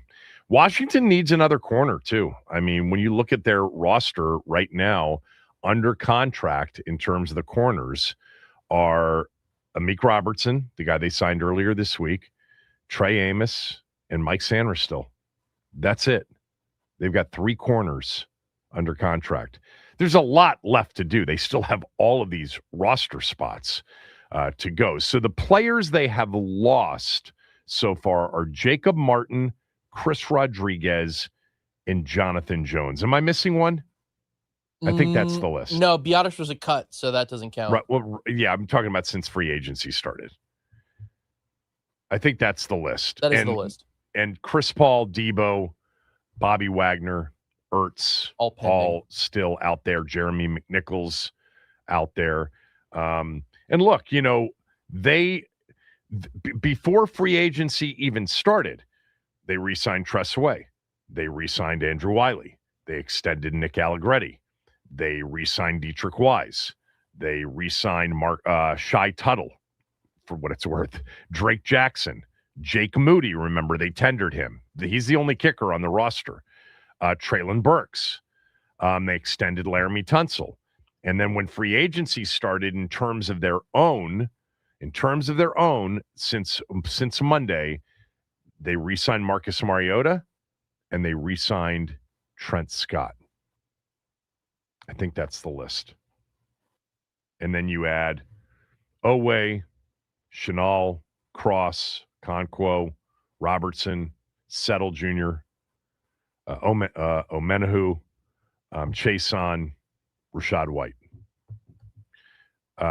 So you've added 9 players from other teams so far, with just 2 of those players being offensive players, 7 of them being defensive players. Now, you missed out on Pierce, and you wonder if they had signed Pierce, what would that mean to, the rest of their group? They missed out on Linderbaum. Linderbaum would have just been another ad. They wouldn't have not signed the players that they've signed had they signed Linderbaum. Same thing with Pierce, you would think. Now, where are the needs still, moving forward? Well, wide receiver. Juwan Jennings is still out there. Brandon Ayuk, we know, certainly could be part of the plan. Stephon Diggs is still out there. There are other receivers out there. You've got to add a receiver or 2. Let me also just mention that if Brandon Ayuk is the plan here, it doesn't mean they're not going to add another receiver. This is a prove-it environment with Ayuk. I mean, they may lose him before the season starts. You just never know. Now, that's not the expectation if you bring him in. If you bring him in, like Dante Whitner told us yesterday, you're bringing him in because you've gotten all of the details.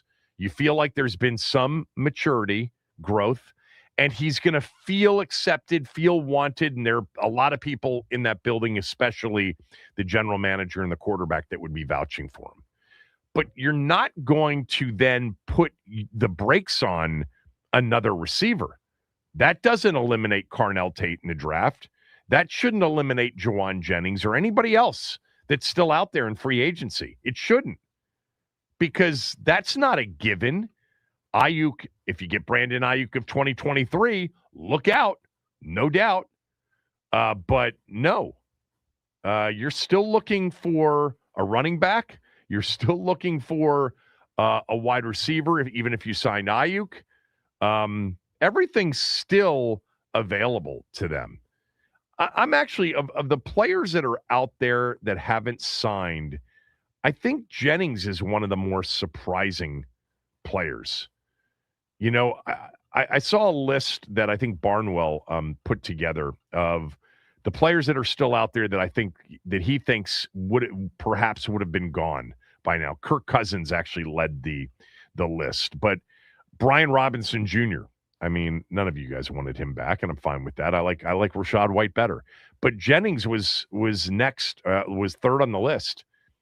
Why is he still available? Barnwell writes age and market.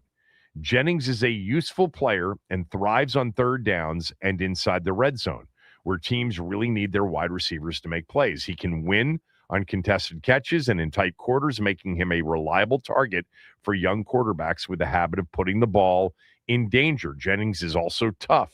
The 6'3" wideout famously told reporters last year that he was playing through 5 broken ribs and both low and high ankle sprains.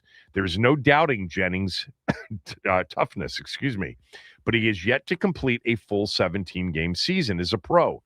He entered the league as a 23-year-old in 2020, didn't make his debut until the following season, and is hitting free agency for the first time a few months before he turns 29, which isn't a point in which teams typically want to pay a premium to wide receivers. Jennings was also a third wideout for most of that time and has just one season of over 700 receiving yards. That was 975 yards in 2024. And then Barnwell wrote, we've seen teams pay for speed in free agency. Pierce, Rashid Shaheed garnered significant contracts quickly. The only veteran wideout nearing or past 30 to sign a sizable deal is Mike Evans, who might have taken Jennings' job when he signed with the 49ers. In addition to Jennings, Diggs, Debo, Keenan Allen, Christian Kirk remain available. Brandon Ayuk, and even Calvin Ridley. We haven't mentioned Calvin Ridley's name at all. Might soon follow his cap casualties. But he writes, teams are focusing on youth and aren't prioritizing more experienced options, even if they've been more productive. That's the trend around the league. This is Jennings' best chance of cashing in after playing the past 2 years on a bargain deal. He's still likely to get a raise, but it's probably going to include only one guaranteed season. With so many other options available, the league's waiting it out on receivers for a while like him. Okay. I always feel like Barnwell has a really good feel for the market in the current and what the league is saying. So essentially what they're saying is he's asking for too much money given that he's 29 years old and hasn't been a number one receiver.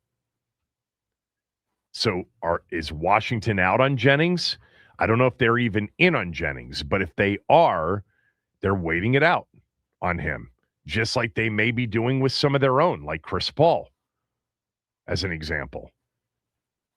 So, yeah, I like the idea, and I said before, offensively, when we were focused on offense, Okonkwo, Algier or Dowdle, and a guy like Jennings, and then, a guy like Wan'Dale Robinson, who did get paid. He got paid earlier, and he had incredibly productive seasons and is younger. So there you go. Yeah, I think one of the things that we have to start focusing on today and later is just their own. Their own. How many of those guys potentially come back? Is it possible that Chris Paul is going to end up being our starting left guard next year? We'll see. Of their own, Martin Rodriguez, Jonathan Jones. Those are the players. But in terms of their own that haven't signed elsewhere, Debo's still on that list. Wagner's still on that list. Ertz, Von Miller. How about Austin Eckler? Eckler's not a possibility now with White. Noah I may be back, as a possible reserve corner. McNichols seems to make sense to me. Yeah, Chris Paul, obviously. We'll see. Long way to go. So Bam's 83 the other night caused a lot of, consternation around the league. Seems like, a lot of people, a lot of writers, even more so than players, thought that there was just too much, associated with getting him to that 83-point level, that there should be an asterisk next to it. I personally don't feel that way, even though it did happen against my team. I mean, the dude had 31 at the end of the third quarter. He had 43 at the end in the first half. He had 70 with still 9 minutes to go in the game. You know, should he have been in the game for the final 3 or 4 minutes? In a typical game, no. But he was nearing the 81 that Kobe had. Interesting that Kobe's 81 is almost a record in its own right because nobody's ever going to catch Wilt's 100. And Kobe, obviously a revered player and, you know, obviously resting in peace and beloved by so many. But I think that what happened at the end with the Heat fouling the Wizards to stop the clock and feeding him to get him the record seemed to send people into a tailspin. The Lakers family, apparently everybody in LA is really upset because he passed Kobe. Do you have that Spoelstra sound that I asked you to pull? I sure do. So this was the Miami head coach talking about Bam's 83. His 83 and the way he got there didn't bother one of the best coaches in the NBA. I apologize to absolutely no one. Period. And you know, going into the game, you know, it's a Tuesday night game against a team where they're not playing for anything, where their organization is trying to lose. We've already lost a game, you know, in that kind of situation. We have players that are sitting out, and I spoke to Bam about I want, as our best player and team captain, for him to be locked in and ready. And he sure was. I agree with Spoelstra. And the idea that as a Wizards fan, I should be embarrassed or the Wizards should be embarrassed, whatever. I mean, they're trying to lose. Last night at the end of overtime was embarrassing. I mean, because they actually appeared to be trying to win the game last night until apparently losing by 5 in overtime was just perfect. And in many ways it is for what they're trying to accomplish. But I don't really care about it from that perspective. And, you know, we talked about this, but I read a lot about Wilt's 100-point game, you know, the other night after Bam went for 83. It was different in that his team wasn't necessarily definitely trying to get him to 100. The other team was trying to prevent it by fouling other players on the team and sending them to the free throw line so that possessions would be taken up by a non-Wilt scoring possession. He still got to 100. You know, both Wilt had made 28 free throws out of 32, which was incredible for him. And Kobe was 18 of 20 in his 81-point game. I think the number of free throws, by the way, both records, the number of attempts, 43, record, the number of makes, 36, record. And it's not even that close. I looked this up the other day, but it's like the record of free throw attempts in a game, 43 is the record, and it's like number 2 is not even close. I think maybe Adrian Dantley, who consistently got. Yeah, I mean, well, Dwight Howard had 39 in a game, so 4 off. Dwight Howard had 39 free throws.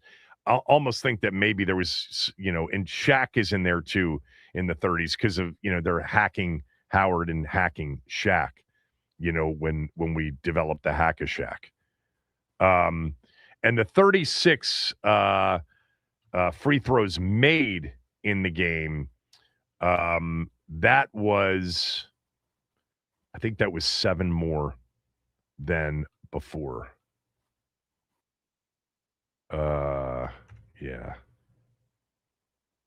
Yeah, the 36, 8 more than number 2 on the list. That's not even close. Adrian Dantley had 28 made free throws in a game in 1984. Number 3 on the list was Adrian Dantley. That dude could draw fouls and get to the free throw line. One of the greatest players to ever come out of this area from DeMatha, Adrian Dantley. I think Morgan Wooten's all-time favorite player. Anyway, I'm okay with Spoelstra. Look, he's earned enough cred. There hasn't been, I don't think, a better coach in the NBA for 10 plus years at getting more out of less. And I know it started with the big 3, but over the last 6-7 years, my God, that team has overachieved. and he can just flat out coach. X's and O's, player development. He has been the whole package in Miami.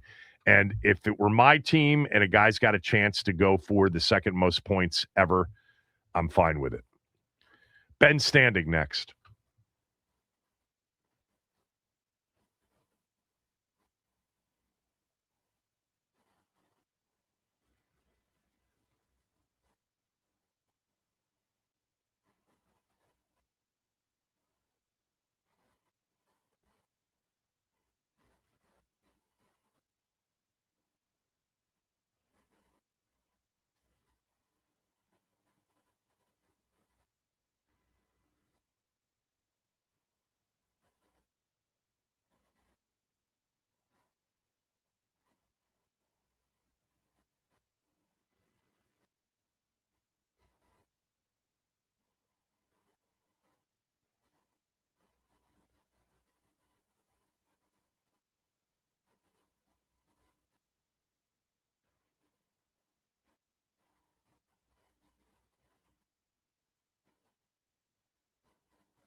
I apologize to local college basketball fans.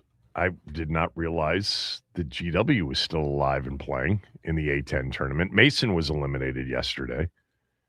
And GW is up 13 in the first half on St. Louis. I think St. Louis is the 1 seed. Where is that tournament being played? Is that a Capital One? Am I an idiot? No, it does not look like it's at Capital One this year. Okay. I can't tell by the seats, though, what arena this is. Well, it's probably Atlantic City. Isn't it pretty much here in Atlantic City where they play that tournament? Yeah. Betterment A10. Yeah, it looks like it's probably Atlantic City. Nope, we're both wrong. It's Pittsburgh. PPG. I see it in the corner now. So who's the Pittsburgh team in the A10? Duquesne. Yes. Am I right? Yes. Is there another Pittsburgh team? No, it's Duquesne. They play VCU tonight at 5. Mm-hmm. All right. Do we have Ben? We sure do. Ben Standing is with us during Conference Championship Week, which actually I saw some numbers on college basketball this year. Have you guys seen this? The ESPN networks, all of them, had the best men's college hoops regular season ratings-wise since 2014, 2015, up 25% from last year. So that's ESPN, ABC, ESPN2, ESPNU, etc. That's crazy to me.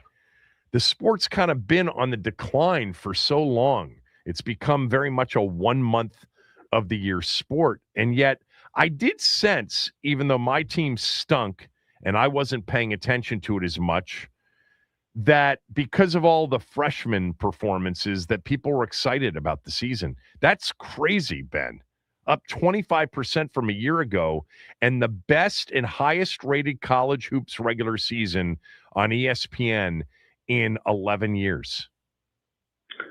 Well, I mean, I think you just hit it with the draft. I mean, for me, like, when Wembanyama was coming to the league, obviously you're not watching college basketball, and a lot of international players, some come through college. But yeah, if I'm watching college basketball this year, it was because I saw the BYU was playing, or Kansas or Duke or something like that. So that certainly works for me the times I watch it. But yeah, that is surprising that it's up that much. I do also wonder, in the NIL world, right, more guys are staying, I would presume. So that, I mean, that's the whole thing, right? The familiarity just evaporated, even for, local fans. You don't know who's on your team. So if more guys are staying, then hopefully that would benefit, viewership as well. Yeah, more guys are staying in college. They're not necessarily staying at the same place.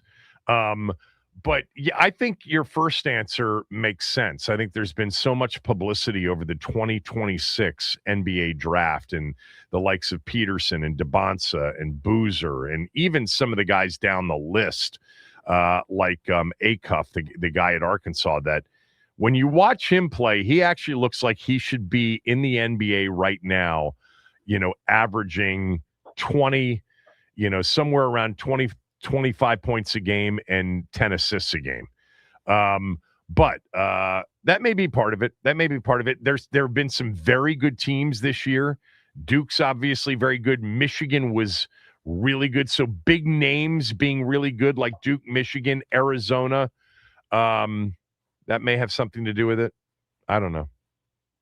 All right. Let's talk some football. Here we are on Friday. The last time we talked, I don't know, on the air. Was it Wednesday? I think it was. So they've done a lot. And we have already kind of gone down the road of, it didn't start very excitingly, especially for a lot of our fans. But here they are, one of the most active teams in new players added, one of the most active teams in overall spending. So give me your thoughts on the week so far. Yeah, obviously I get it. The people were angry that, they didn't make all the moves in the first 30 minutes of free agency. Okay, cool. They were obviously going to always be active because they just needed so many bodies. The question was, to what degree would Adam Peters be aggressive? Now, we obviously saw them get Oway, 4 for $100. I don't know what how many other teams were there, if they had to outbid others, or that's just where their line was, or what have you.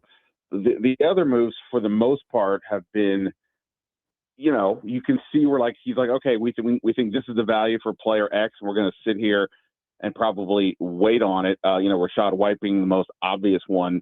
year. Reports are he got like 1 year, $2 million with upside to $4 million. Chris Rodriguez got 2 for $10 million. So wow. I mean, some of the deals, I mean, we don't have to go through all of them, but the Oweh deal right now looks like the only deal in which maybe they spent a little bit above the projected number on him before free agency began. And that's not even on years in aggregate amount or average annual. It would be on the guaranteed money. Right. I mean, yeah. So, I mean, that's the thing. This is what we saw with the Terry McLaurin situation last year. And, even last year in terms of the moves they made, right, that the bigger moves were with the trades, not necessarily in free agency. So, yeah, I mean, he has a plan, he has a price, and doesn't seem like he often wants to move on it. We talked about this the other day when you came on my podcast, kindly. This is why I believe in process more than the results. You can do the right thing, but you can't control like in the draft, you can't control. Some years the number 7 pick is an absolute stud, and some years you're like, well, we'll pick somebody, but we're not sure exactly who it is. Last year in free agency, they wanted an offensive tackle. Nobody was on the board, like nobody at all. So they ended up going to make the trade. This year, a lot of the positions that they needed, things kind of just worked out their way. That they needed pass rushers, and there were a lot of pass rushers in the draft this year. Even with Rashad White, like of all the guys who still be sitting there on the board, is the guy that we've all talked about for weeks and months, who just seemed like an easy fit based on his pass catching and, obviously knowing, having a relationship with Jaden Daniels. So, yeah, I mean, things broke their way, and he had a plan, Adam Peters did, for what he wanted to do. And, it looks like, to me on paper, the process has been pretty good. So, it'll, from like a long-term perspective, right, other than Oweh and Chenal, like, no, I don't think there's any other contract where, like, well, we'll have to see how that works out. Like, everybody else is like 1 year, 2 years, and it's not terrible money or big money. So, yeah, it didn't compromise too much of the future. It does look like, from the contracts I've seen, that they are sort of backloading the deals, so going with smaller salary cap hits this year. We'll see about. I haven't seen Oweh's yet, but that's also an indication of like their general plan. They want to keep push things back and give themselves still some more flexibility here in free agency. Yeah, I think also there have been a couple of things that are obvious. You hit on obvious early this week. Younger, faster. The other part too is there are some players that clearly, first of all, they definitely have a profile of the type of competitor they want. All of these guys are real badass, high motor, high energy players. I mean, even Omenhu, when you watch like the film from Kansas City last year before, after he came back from the injury from the AFC Championship game. I mean, long arms and just constantly, a motor that never stops. Always the same thing. Chenal's definitely the same thing. Chasson's the same thing. Crosses to a certain degree as well. And then the other part, is that you've got some of these guys that haven't gotten the opportunities where they were, or either because there was somebody much better in front of them, or the teams weren't very good. Like in the case of Okonkwo, they just haven't had a quarterback. They haven't had an offense. And so he wasn't getting the targets that he should have gotten. A guy like Chenal is going to be on the field for more snaps. Robertson probably the same. So, if they hit on some of these guys coming into their prime, getting their first big opportunities, it'll really look good. We won't know but it'll look good. I know that you had a chance to talk to Chenal as well as part of the conference call. I had him on earlier in the show. What do you think you learned about the Durante Jones scheme? About the scheme. Well, I mean, every indication that we've had about like some version of the Brian Flores attack, and have players, move around and be versatile. Everything seems like it is, going down that path. And when I was doing my free agency guide and was listing players to look at, I did not have Chenal on there. I just didn't. I guess it didn't take enough of a deeper dive. But when we got like right up to like the day before free agency started, and I was looking at him more, and just everything I was reading was like, oh, wait a minute, this guy plays all over the place. He's good all over the place. Kansas City would use him as like a chess piece. I'm like, this seems exactly like what we think Durante Jones wants to do. And then sure enough, obviously they bring him in. So, I think from that perspective, like Chenal is not a blitz. He's not a pass rusher per se, but he's aggressive when he's asked to go hunt the quarterback. And, I think that's what they're looking for. It's not just to say, oh, well, we want to blitz more. You got to get the guys with a certain mentality who can do that. He himself said he's a bit of a work in progress when it comes to coverage, but he thinks he's made some strides. So yeah, that's my general view of what we've heard from Jones. What about you? Well, I think he's a downhill player, and he's talked he talked about getting more opportunities, more snaps, but also kind of being turned loose, with Frankie Louvu. Like the two of them together will be a very interesting pairing. They're very similar. I think Chenal's probably a little bit faster, maybe a little bit bigger. I'd have to look at it, but he said that in looking at film of games in which teams were playing Washington, or even when they played Washington this year, they everybody on defense would say, who the hell's number 4? Like Louvu pops, on tape, no doubt. And I think maybe what they're surrounding some of their own guys with, we may see much better performances from some of the guys they have. So of the, additions they've made, do you think any of them mean anything to what they'll do in the draft in the first round? Has any position or any player been ruled out, in your opinion? Yeah, I mean, I know that the common thought is, oh, okay, clearly now they're going to go with either the receiver, whether it's Carnell Tate or somebody else, or if Jeremiah Love's there, you could still go for him. Rashad White did not. The contract does not preclude you to do anything. And maybe that is where we're at come April. I honestly don't think anything though is ruled out. They've added obviously some defensive ends, but only Owe is under contract through the, next season, right? So it's the draft is a long-term play. Caleb Downs gets a little bit more interesting, right? Because you just signed Nick Cross to a 2-year deal. I'm not saying they're the same player, but Caleb Downs makes a lot of his plays at Ohio State, close around the line of scrimmage. You just bring in Nick Cross, but you also still have Quan Martin, Will Harris, Jeremy Reeves. So, does that take Caleb Downs off the board? I would still say no, but, it's at least maybe a little bit less. And I would even say, as we're standing today, they still have not added an offensive lineman, in terms of starters. And we can assume Brandon Coleman could be the guy at left guard. Sure. But I almost think some of the offensive linemen, there's no centers, but I think some of the offensive linemen could even be more in play than I had before, because the line is different than it looks, than we thought a couple weeks ago. In the draft. In the draft, yeah. But I mean, again, that would be a shocker to everybody.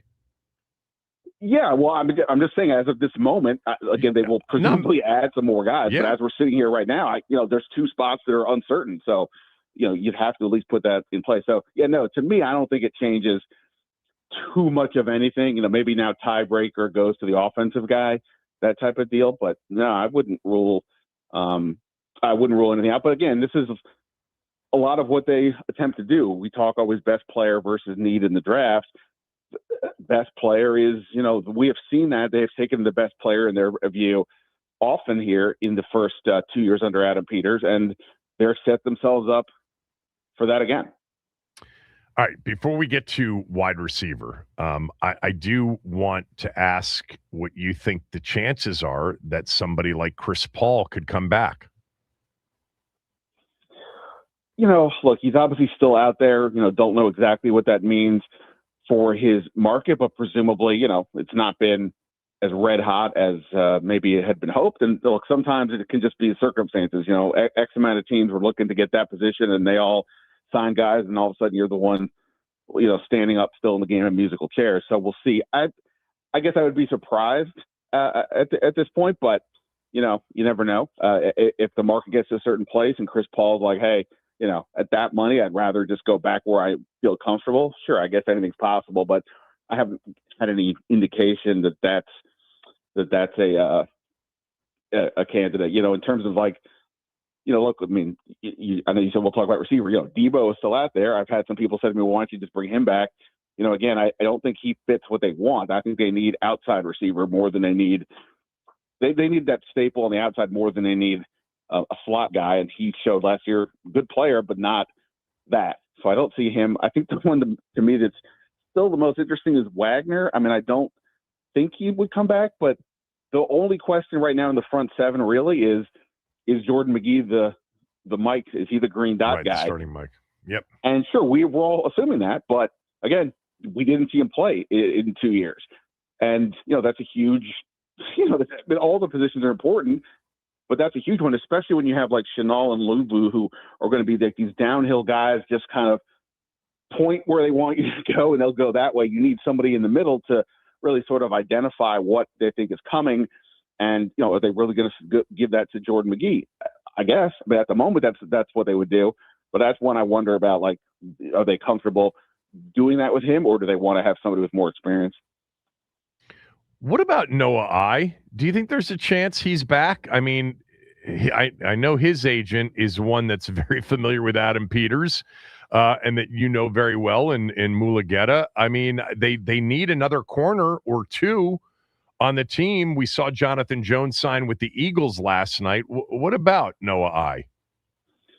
Obviously it's a different system than what it was, but, they made him available for trade before the season started.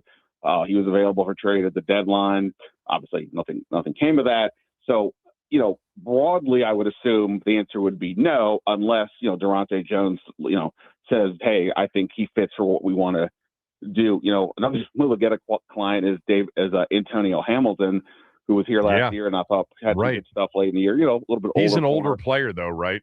Yeah, for sure. So maybe he's a guy you bring back later on this offseason before camp or something. But I'm saying that's another guy out there. But ultimately, I think for me, I don't know this, but I just keep wondering. The one guy that is still sitting out there that is familiar with the staff and would give them the size that they need is Trayvon Diggs, who I think is also a Mulugeta client.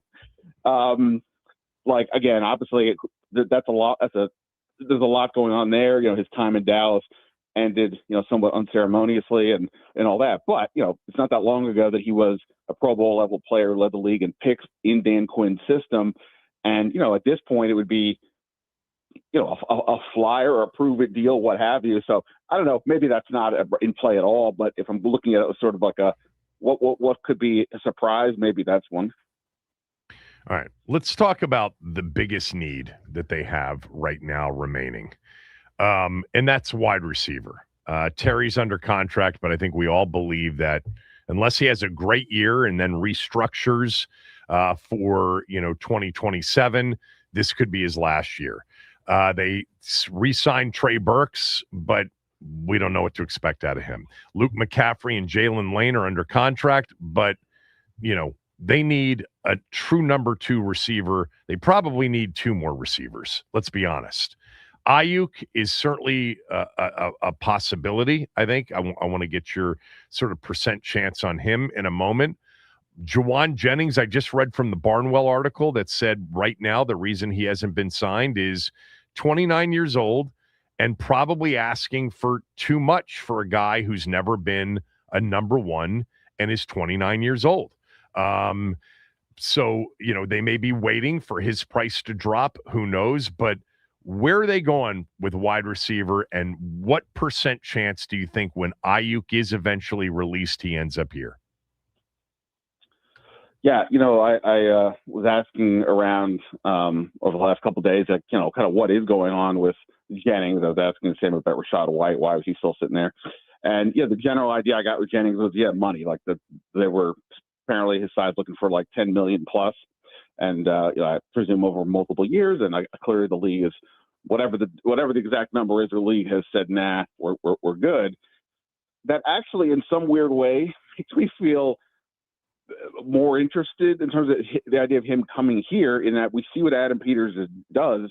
He has a price. He sits there and waits. Again, he's going to know this guy, about as well as anybody, because he was one of the ones responsible for drafting him in the first place. And yeah, at this stage, on paper, he would be the biggest addition I think any team could make at receiver from free agency. So we'll see if that's actually in play or not. The beyond that, though, man, it is getting tough. I mean, look, there's some guys out there who maybe are worth taking that flyer on, and with Jaden, maybe can get them up a notch. Darnell Mooney had a really, really good 2024 with Atlanta, came crashing down last year. Mooney's a really good route runner, but he's a third receiver.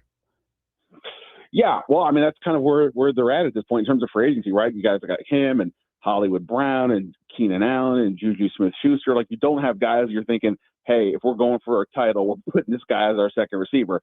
But again, when you have a Jaden Daniels, he can help elevate, as we saw in 24. But it's getting less than ideal. At a minimum, like you said, you have to have another receiver if you're going to do the Ayuk thing. Somebody else who is there should Ayuk just completely blow up. And so that's at a minimum. The Ayuk thing, I mean, we can get into that, but we talked the other day when you were on with me about the video about TJ Houshmandzadeh, who I guess is considered one of Ayuk's like wide receiver coaches, and just gave listed all these like cautionary tales of why teams are going to have to be really careful about what they're doing here from a contract perspective, because obviously for a guy to blow up the deal that he had with San Fran and all the other things going on, that there's a lot of questions. And I've heard a lot of those whispers in recent days as well about what's he up to, and where's he at physically, but and mentally as well. So that one to me is just remains such an incredible risk. And look, the fact that the 49ers haven't cut him yet, something's going on, right? I mean, why would you not have just moved on unless there's something going on behind the scenes? Which I don't know. Like I don't know if it's a procedural deal or what, but so they've got to at least bring in somebody else at receiver. I mean, the one good thing I would say is the market is obviously slowed. They are certainly in the catbird seat in terms of getting players. The players are going to have to, bend the knee to Washington, not the other way around at this stage. And the options aren't fantastic, but there's a lot of them. So they'll have some choices when the time comes. Yeah, I'm just looking down the long list of like receivers that are still out there in free agency, and I'm starting to think that somebody way down the list is going to be the next player, and then we'll see what happens with Ayuk. Somebody like, I'm like looking at Van Jefferson. Van Jefferson's a 2 receiver. I mean, more of a 3, but a bigger target, etc. You've got I'm just looking through the list for guys that are younger, because we know that they're not going to, more likely than not, add a 32-year-old wide receiver. Yeah, I mean, somebody like him, somebody like a Van Jefferson, somebody like a Josh Reynolds. He's 31. Wow. I mean, De'Ami Brown's obviously is out there if you just want the pure speed. But I mean, like, here's the thing: like, we're just talking about the outside. Christian Kirk is still out there. I would imagine he's asking for too much money. Yeah, my understanding, at least earlier in the week, was that they were not looking at him. And look, I imagine that they want to see what Jalen Lane and Luke McCaffrey can do out of the slot. But that's also, I mean, and look, there's reason to still be optimistic that could be a thing, but who knows? And so that's what's, with 2 receiver spots, other than Terry, we have no idea really what they have, and I don't know that they do either. And that's, basically the same position they were in for most of last year, partly because of the injuries, but we understood, that Noah Brown, if he got hurt, as he did, what did they have? And the answer was nothing. So, so this is definitely confusing. But again, they also still have the number 7 pick. And if, they decide that if Carnell Tate's sitting there from Ohio State, that he's the guy, well, then, the concerns that we're talking about right now largely go out the window. And maybe they like Mekhi Lemon or Jordan Tyson, or if they trade down, maybe one of those guys becomes more appealing. So they still have that in their back pocket as well. But, again, that's you still would have to bring in a veteran, in my opinion, because a rookie can take a minute to adjust. I think this time yesterday we were saying running back, after Chig, running back and wide receiver, they add Rashad White. By the way, they another running back as well, and really 2 or 3 more for camp purposes. I still think McNichols is a possibility to come back, don't you? Oh yeah, no, he's the one I'm borderline just in my head of picturing him here. Look, McNichols has been a pretty solid player. He could have other options. Yeah, I don't know what his market looks like, but yes, if he's willing to come back, I would imagine they'd be down with it. Hey, real quickly, did Tim Settle say anything about the position he's going to play? Not the specific position. I asked him, what was the selling point in terms of the play, and he's, gave the good answer. Hey, I'll do whatever they want. I'll play anywhere. He's like, but basically, I'm here to cause havoc in the middle. So the middle could be 4-3 tackle, or it could be a 3-4 nose. But he didn't go into more specifics like than that. But yeah, I mean, I think you would think that he would be a guy that if they're going to play more nose, might be the number one option, so to speak, or at a minimum, he's high ranked in the in the rotation and shores up that spot. One other quick thing: this guy Lloyd Cushenberry, who played center in Tennessee the last few years, he's the only name center that's still out there in free agency. Have you heard anything about him as a possibility? Who was the name? Lloyd Cushenberry. Oh. No, I haven't. I haven't really heard anything about center individual specific names. Again, looking at Adam Peters, at this point in the draft, in free agency, almost anybody that's left is basically caught holding the bag. Like you're just kind of like, all right, well now what? This, this is the time when the deal gets announced, the agent doesn't share what the money is, because it's probably not what they were hoping for in the first place. And that's typically how these things go, like what happened with Rashad White. So, no, I don't know. Actually, maybe that's something I need to look into today. Like, how many teams do we think actually need a starting center at this point? Because if there are still a bunch, then, okay, maybe the centers have a little more leverage. But if there's only down to a handful, then, they're going to have to make a call. But, they can also wait it out a bit on their own end and, see what happens. And look, a lot of moves are also probably going to come post draft because, at some point you want to see, hey, what can we do in the draft? And if we don't get somebody, we circle back. But yeah, Cushenberry, I think Pacic, I want to say he was the Browns. I think he's another one guy from Cleveland. Yeah. I want to say he's out there. And, but yeah, I mean, whether they're the right fit for what they want to do is the question. All right. Thanks. Have a good weekend. You too, man. Enjoy watching the hoops. Ben Standig, at Ben Standig on X on Twitter. Substack. Subscribe to it. Totally worth it. All right. 301-230-0980. 301-230-0980. We're here at the end of the week. I would expect another deal or 2 or 3 to be done between now and the time we reconvene on Monday. What would you like to see him do? What's out there that you want? Give me somebody that you'd like to see him add. And let's just assume that Brandon Ayuk's in play, but isn't going to happen here anytime soon. But if that's your guy, you can answer that way. But I'm looking for somebody else right now, true free agent, that you'd like to see him add between now and the next time we speak on Monday. Phone lines open, 301-230-0980. I've got 2 names for you. I'll give them to you when we come back.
So yesterday, Miami lost for the first time in college basketball. That's not Miami of Florida. That's Miami of Ohio. They were ranked in the top 25 as a 31-0 undefeated regular season champion.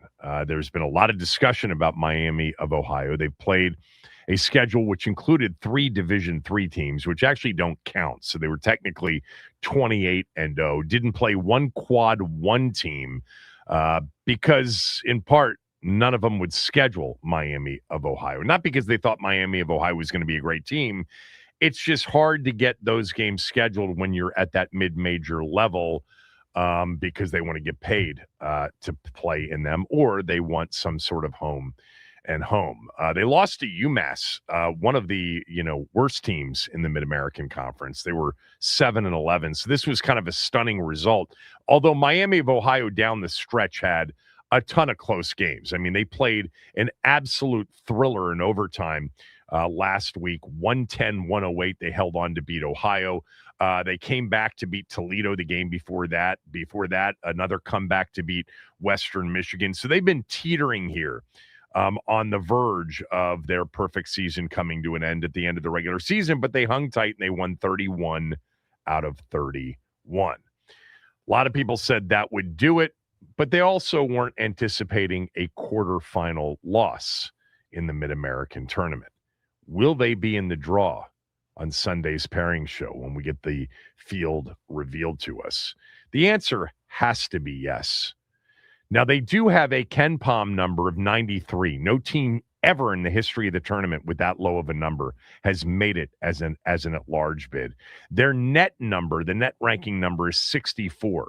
That is a number that does not correspond to NCAA at-large bid. But here's what you can't do. You can't render the regular season so meaningless, and that's what you would do to say that a team from an actual Division I college basketball conference won all 31 of the games that they played in to become just the 8th team since the perfect Indiana Hoosiers in 1976, the last team to remain perfect throughout the regular season and the NCAA tournament. Can't say that, that team's not in. They're definitely in the tournament, in my opinion. It would be, they'd have a real problem putting in a 17-15 Auburn team or an SMU team or a Texas team, one of these conference loss teams, losing record in conference play, even though the conferences they play in are great, and having them end up being in the first 4 on Tuesday night. My question is, I definitely think that Miami of Ohio is in the field. I don't think there's any doubt that the 31-0 made it, an absolute lock, regardless of what they did, that they'd be in the field. But my question is, Max, should they play in a first 4 game in Dayton on Tuesday or Wednesday night? Would that be fair? It would be really fun, and it would silence or at least help put this debate that's been raging across the world of college basketball for the past month or so. Make Auburn play Miami of Ohio for the 11 seed to get into the tournament. Now, Dayton would be a nice little easy trek for the Miami of Ohio fans. It'd be a road game for whoever is playing them. I like that. But Auburn's 17-15, but they had a win, I guess, in the SEC tournament that may put them over the. Man, I paid the least amount of attention to the bubble than I ever have. But it's a soft bubble this year. Yeah, I did read that it's a soft bubble, but 31-0 regular season they're in. I don't know. I think you got to make them a 10 seed and let them play that Thursday or Friday in the true first round of the tournament. I really do. But that would be interesting. You take one of those big conference soft bubble survivors and put them against Miami of Ohio, which is what it would be anyway. I mean, you don't even have to come up with Auburn. Why did you say Auburn? Just because Bruce Pearl's been so... because of the beef that's kind of just been going on between them and, Bruce Pearl being the most vocal of the detractors from Miami of Ohio. Bruce Pearl, by the way, doesn't coach Auburn anymore. No His longer. Son does. Correct. Yeah. Meantime, in the Atlantic 10, GW's up 14 on the 1 seed. I'm pretty sure St. Louis is the 1 seed. Yeah, At halftime, up 48-34. How about that? GW's been rolling here recently. They've had a couple of close losses, but they've won some good games. That would put them just into the semifinals, where Georgetown will play UConn tonight. By the way, I did look up that line.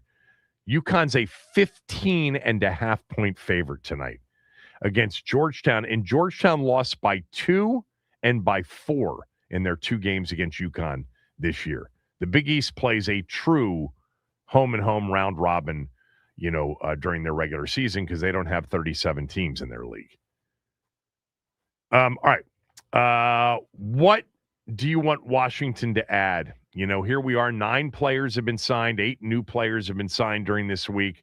Been a very active week. I'd categorize it or characterize it as aggressive because some of their misses were aggressive moves. We had a caller that said yesterday if it was truly aggressive, they would have landed on Pierce or Linderbaum and they would have overpaid.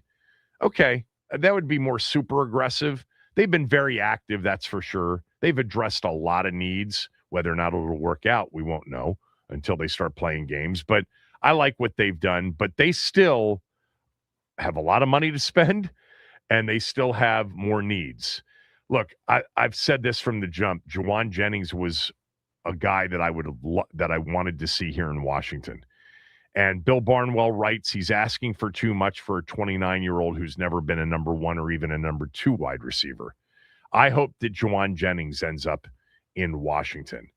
And then I've got one more. And I'm going to give you, well, I won't give you a choice. I want Chris Paul back. Paul had a pass block win rate of 95.4% in 2025. He allowed only 2 sacks and ranked 8th in pass block win rate per Next Gen. I want Chris Paul back. He's not getting what he thought the market might pay him. There have been teams so far that have passed. Maybe he and his agent are asking for too much. But I'd like to see something when we're in here on Monday, Juwan Jennings and Chris Paul. What about you, Max? Man, at this point, because I was banging the drum for why am I blanking on David Njoku's name? But David Njoku was one. Yeah, he was one I kind of wanted when before we'd signed Okonkwo, but now that we've got Shea in the building, I think I'm kind of good there. And then Nick Cross was another one that I really was interested in, and now AP's brought him in. So the guys out there right now, it's kind of tough. It's definitely a receiver. That's kind of what we have, the lone thing that we've been missing when you look at all of the top picks in the draft and what's available at the top for us to be able to pick. And we've signed everybody kind of in the market, or not everybody, but we've signed a good people in the market at edge, at running back, and at safety. So wide receiver is kind of the one big hole. So that leads me to kind of thinking that they're eyeing somebody like Carnell Tate or Mekhi Lemon, but at the same time, yeah, Juwan Jennings is a big guy that I would love to bring in. A couple other, I mean, you can always take a flyer on Diggs. We had kind of had that conversation the other day. Tyreek Hill is an interesting one, but I'm not really a huge fan, just given that he's 32 and coming off of such a bad injury. And the last thing we saw of him was being so excited that he was getting carted off the field that I'm not really sure if I want that guy in my locker room. But yeah, we'll go Stephon Diggs, Juwan Jennings, and Christian Kirk would be some interesting additions at wide receiver for me. By the way, there are other interior offensive linemen, available right now. Wyatt Teller, long been with Cleveland. He's out there. Kevin Zeitler, recently with Tennessee. And I'm talking about guards, the center, that Lloyd Cushenberry, basically has had so many issues physically in recent years. That may be the issue. The guy from Baltimore, the huge guard that's like 6'9", God, I'm looking up the thing. Mekhi Becton's out there. He's only 27 years old. He didn't play well, I don't think, this year. No, not really. I think he was the Daniel worst Falale, the Baltimore Ravens guy. Yes, 6'8". I said 6'9". 6'8", 370. Super powerful and recorded a 93% pass block win rate as a starter over the last 2 years. The guy from San Francisco, Spencer Burford, another guard. It's possible that you get, another interior lineman. Chris Paul, I'm sure there's just right now with the guys that are still out there, I'm telling you, 9 times out of 10, and Barnwell wrote it about Juwan Jennings, the guys that are out there that you say should have been signed already, it's more often that they're asking for too much than the market has said, yeah, we don't like the player. At this stage, Kevin in Arlington, what do you want to see added next? Hey, Kev, thank you for taking my call. Well, first of all, I told Max this one called. I want our college scouting department to emulate our pro scouting department this week because it's been a home run. Kevin, I can't remember the last time we go into free agency and we found so many ascending players going into their first contract after their rookie contract. I remember we did it way back with Cornelius Griffin and with Marcus Washington in 2005 or 4 rather. And so that's very exciting to me that Adam, and he hasn't gone hog wild in terms of spending. It's been remarkable, some of the talented guys we've gotten. So kudos to the pro scouting department. What do I want? I think the biggest weakness on the team has suddenly, surprisingly, become interior offensive line. People are talking about that. Not only did Allegretti fail at left guard, but Coleman failed at left guard. And you just mentioned, Paul and his win rate. So, yeah, I'd love to get Chris Paul back. But if we don't, that's still an issue. And, I'm sorry. I love Allegretti as a backup, like I like Wiley as a backup. But what the heck are they really going to do at center? That's the thing that just sort of puzzles me. And as I texted you, I think it's a problem of our own making. You don't cut Biadasz until you have his true successor. And please don't tell me it's Allegretti. I just don't believe that. I guess I think that 3rd round pick is where we go get our receiver. I think it's going to be Ayuk, and I think, wait for it, it's going to be Elijah Surratt, former Duke, former Indiana Hoosier. You'd be excited about that. X guy. That's what I'm thinking we're going to do. Yeah. In 2024, in terms of some of the younger players, and by the way, that, are players entering their prime, a Dorrance Armstrong, a Tyler Biadasz, a Frankie Louvu. I mean, there were a lot of 1-year deals in there, but the longer-term deals ended up being for players that really were good players and entering their prime. I mean, I don't think we can forget about Dorrance Armstrong coming back. He was a very good player last year before he got hurt. I don't think he would have made a massive difference overall in the record or even the defensive performance, although the defense was better with him there. But I'm kind of trusting some of these 3- and 4-year deals right now. But you're right on the college side. They got to get that right. Thanks, Kev. Will in D.C., what do you want next? Hi, guys. How you doing? Good, Will. What do you want next? So I got a couple ideas, I guess, here. I think there's been some rumors swirling of Brian Thomas Jr. Being potentially a trade candidate over there. And I know they've shot it down. They've come back up into the top of the list, and they shot it down again.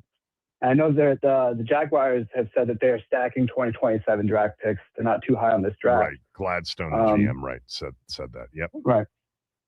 So thought process there is if that's an option and it's on the table, we're very much being aggressive. I don't see why we wouldn't want to target that. I don't hear a whole lot of people talking about it right now because I think it's more of a I think there are red flags all over Brian Thomas Jr. Forget about the fact that he drops a lot of passes. The fact that they'd want to deal him and he was dealable at the trade deadline in his 2nd year. That's just like, well, wait a minute. Why would a playoff contending team want to move on from a guy they drafted the year before who played well as a rookie? There's obviously something about Brian Thomas Jr. that we all don't know. We all don't know. By the way, Gladstone, the 27 or 28-year-old GM in Jacksonville, I think he said the other day they're not trading Brian Thomas Jr. because I don't think that the offers have been good enough. And what you said to start with, and it was a good point, Will, Jacksonville's, trying to keep draft capital for next year. Everybody understands next year's draft is already on paper a million times better than this year's draft. So Washington shouldn't be parting with any of next year's picks. Anthony in D.C., finish it up for us. Go ahead. So Chris Paul definitely on the receiver front. If it's not going to be Jennings, it has to be, in my opinion, Christian Kirk, because nobody else out there. He played well in that playoff game against Pittsburgh, remember? That may have been the game of his career. Yeah, and like I said, nobody else is moving the needle for me. But I want to push back on your Terry premise going forward. Yeah. So looking at 2027 free agents, you got Olave, you got Pickens, you got Drake London, and Mims out of Denver. To me, those are the you're looking at that list. Some of those guys will be extended well in advance of that, especially that's some of the names you mentioned. That's my point. So we assume they're going to get Ayuk. So who is left on the team that provides veteran leadership and also is productive, that you're going to get X, Y, Z. I'm with you. But Anthony, there's no way he's coming back on the deal that they gave him last summer. There would have to be a major restructure. It's only what? And he'd have to play really well this year. See, that's why I'm pushing back, because you said it was like 33, 34, right? 34 million cap next year. Yeah. 34 million. Okay. Yeah. Not to mention the cash. The cap is going to go up. Mm-hmm. So why couldn't he play under that? It's too exorbitant for a 32-year-old wide receiver, unless you tell me that he caught 110 balls for 1,500 yards and 17 touchdowns. I bet you that that's not really something that they'd have the appetite for. It's just my guess. Who is going to replace his production? That's the Cornell issue. Tate. Isn't he really going to be ready? Maybe somebody they draft. See, that's the thing about rookie receivers, though. We know that. Not all of them come out the box. Yeah, I hear you. I hear you. So I got to roll. But not only, let me just also mention a lot of the $34 million cap hit also comes with like a $33 million AAV, in base plus. That ain't happening unless, again, he has the year of his career. All right, we're done. Max? Yeah, we're done. We're out of time. Chris Russell's next.